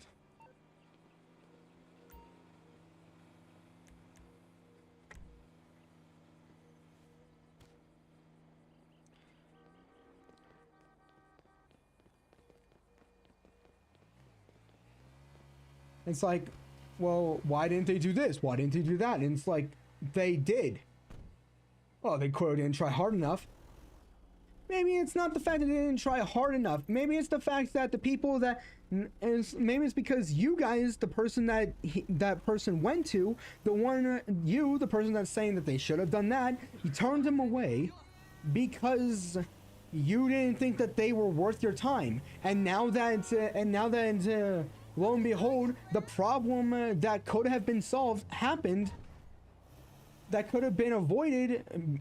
Lo and behold, the problem that happened that could have been avoided happens. Now you're trying to give help. Now you're trying to help. Now you're trying to be like, oh yeah, I can help with this now. And it's like, that's not gonna help now. It's like, okay, wait, where am I? Okay, downtown Vinewood. Cheesecake. It's like, the problem isn't, the solution's not gonna help now that the problem has already happened. The point is to stop the problem before it happens. To not push somebody towards their limit. Yes, there is that saying, push your own limits. Yes, there's some cases where pushing your own limit is a good thing, but there's times when it's like, when it comes to anger, is not a good limit to push.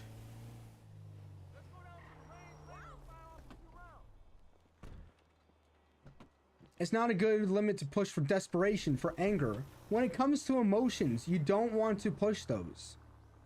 You don't want to push the limits on those.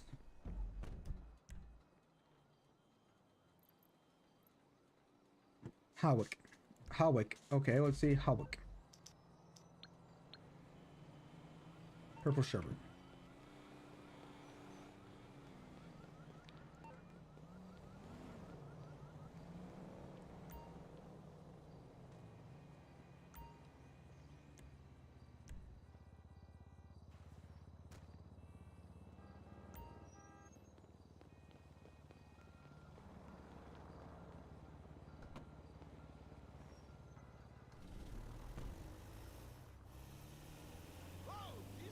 Anyway, that's my point on when it comes to,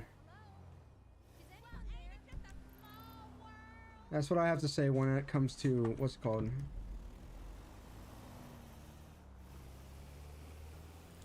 when it comes to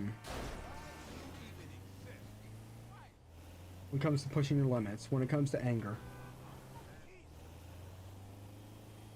When someone gets angry, if they're angry all the time, then yes, that is the real them. When they're not angry, if they're loving all the time, then that is the real them, loving. Job's done. Rewarding work, right? We're just spreading little buds of joy. That is the point. Don't push people.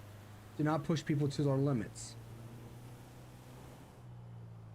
If you do that, and then if you know that somebody has a limit and decide to push them to their limit, just so that way you can act like the victim, you are not a good person.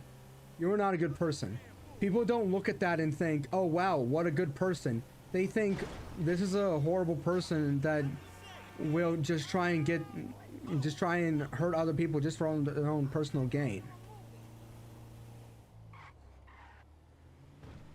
You want other people to look at you and think, wow, what a great person, when in reality, they don't. They don't.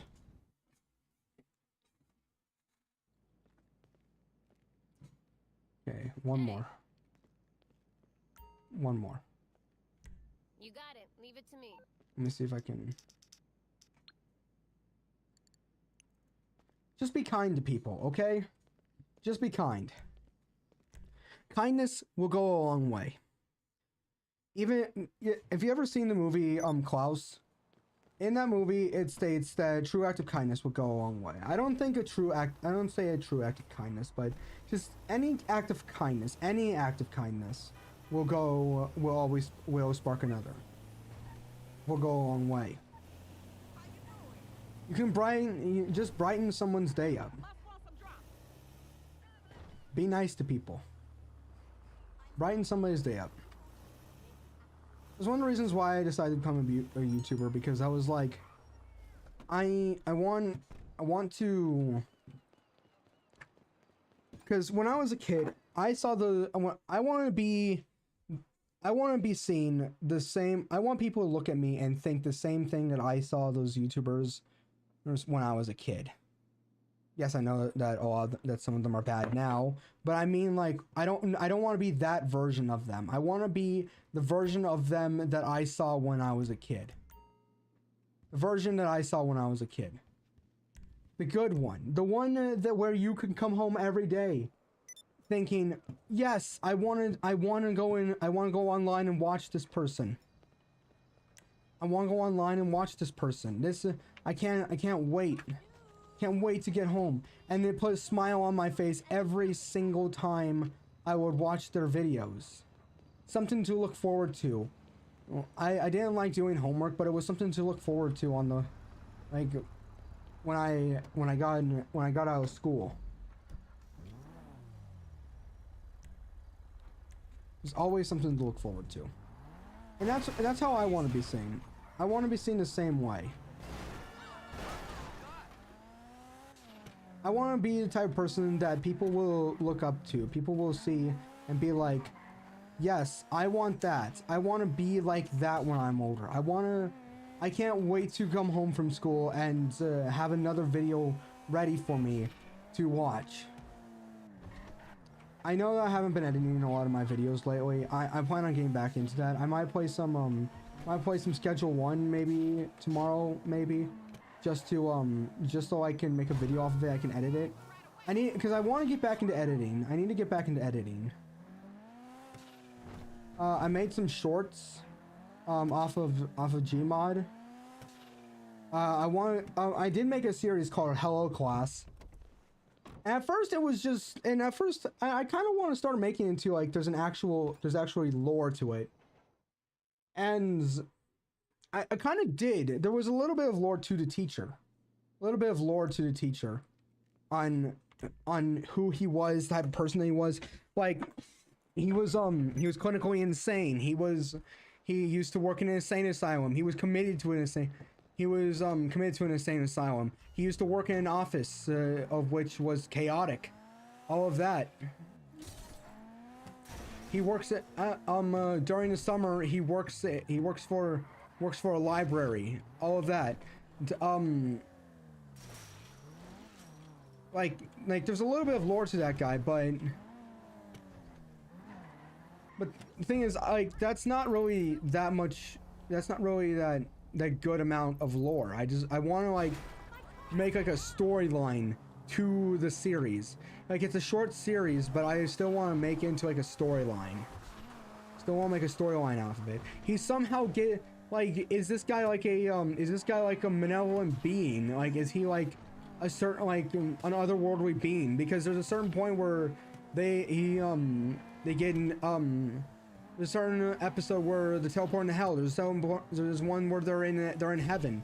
There's some where like they're in another. He's communicating with the dead. He's able to drive out evil spirits. Like I want to make this guy like an actual like I want to give him like a backstory and all that stuff.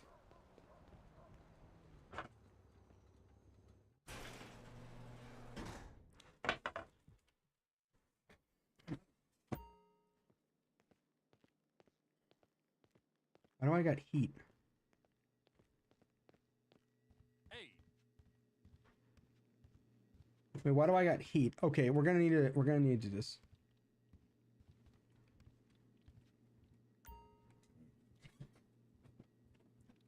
Just so we can get some work earnings. Get the heat off of us. Alright, time to balance the books. The client wants the car picked up and given a little VIP treatment. Washed and returned in perfect condition. You got this hot stuff. And I'm trying to come up with like different and the thing is I found the same exact like model on VR chat, and I kind of want to make like and now that I found it on VR chat, and coupled with Matt wanting to do like make movies on that, like there was even a point in the story where it's revealed that that the character has a brother.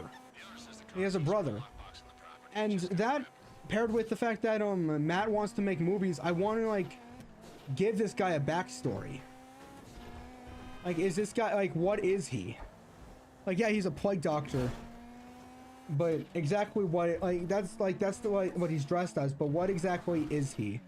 Is he like Pennywise the dancing clown, where he's like actually a giant spider, but he takes like the form of a this is the form of a clown.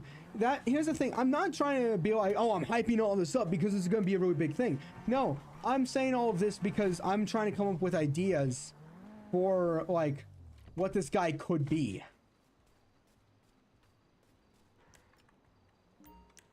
I'm trying to come up with ideas of like what this guy could be, like what his backstory is, what his motives are. Yeah. Obviously he likes to teach, he wants to teach. Like, I don't know if you've seen like, well, what used to be College Humor, but now is Dropout. But now is like, it was What the Fuck 101, WTF 101, where it was a teacher, Miss Foxtrot, who would take the kids in detention and take them all on like learning experiences and teach them all those different things.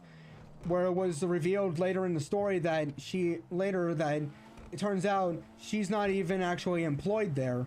The staff doesn't even know who she is. Doesn't even know who she is. And she just wanted to teach, and it's revealed that she works for an evil organization, but they sent her into imprisonment because she didn't want to be evil. She wanted to teach how to do good. She wanted to actually teach people. And maybe that's like what he is, but the thing is like maybe that's like what he is. Like he can do so much like with the power that he has, but he uses it to teach.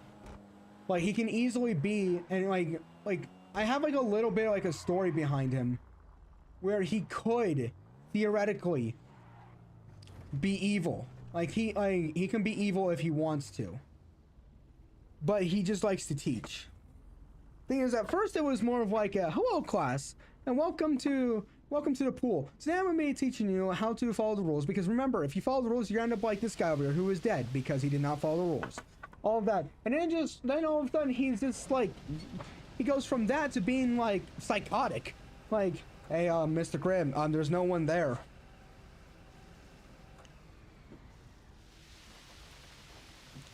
Like, I want to do that. Like, cause Merrick actually has inspired me, like, with a lot of his stuff, where it's like, oh, okay, yeah, I want to do this as well. But I also want to make like short stuff, like about like what I was talking about earlier, where I was talking about like there was a story about a sheriff who was like a good Samaritan who did all this stuff, but one bad thing happened, and all of a sudden everyone, like, all the respect for him was lost. Everyone hated him. He lost everything. He lost everything. Used the rest of his money to get drunk, and he ended up dying because he wasn't able to pay up in a poker game. And I want to make like a bunch of different like stories like that. And what kind of like started this was because well, one, that video, two, Merrick has inspired me to like make my own stuff, and three, I was kind of going on about like I was kind of listening to like John Solo talk about like the original like Wizard of Oz Wicked Witch, and how they play Wicked, like how like the differences in them and how they are, all of that stuff.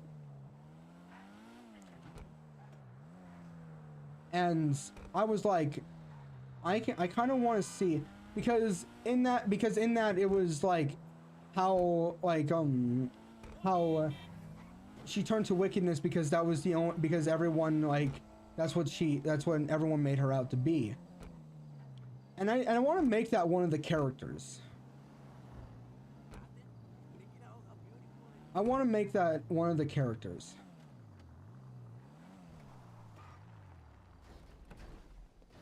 That's how I want to make one of the characters. I want to make one of the characters where they turn that way because that's how everyone makes them out to be. They all think of them and treat them like a horrible person, and then they're surprised when at the end, because they turn them into a horrible person, they're surprised that they're a horrible person.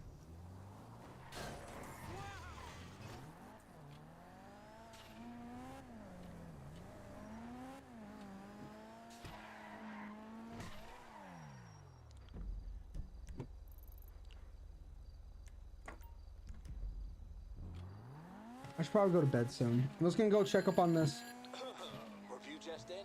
Beautiful work, excellent service. Fell in love with the guy on the phone, 5 stars. I wanna make stuff like that.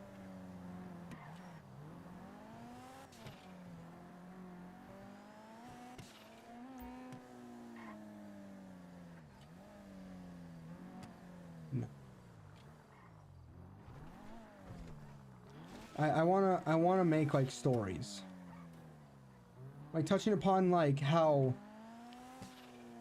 like don't just allow one bad thing to determine an entire person's life. All right?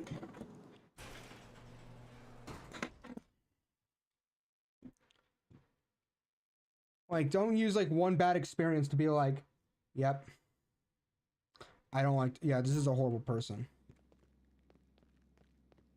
Oh, okay, I completely forgot that I went and did all this. You all good? Take care. Catch you later. I can't really fill up anymore.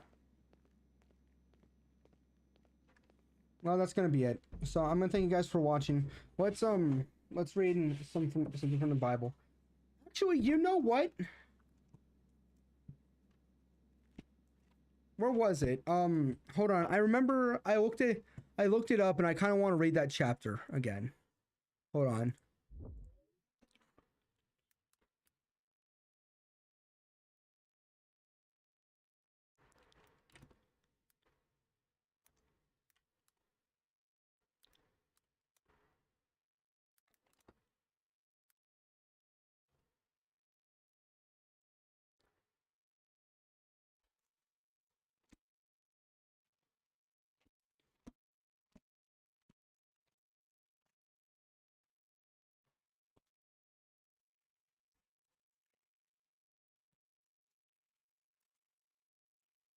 Matthew 23.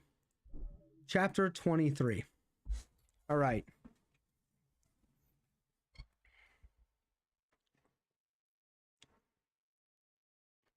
Then Jesus Then Jesus said to the crowds and to his disciples, the teachers of the law and the Pharisees sit in Moses' seat. So you must obey them and do everything they tell you. But do not do what they do, for they do not practice what they preach. They tie up heavy loads and put them on men's shoulders, but they themselves are not willing to lift a finger to move them.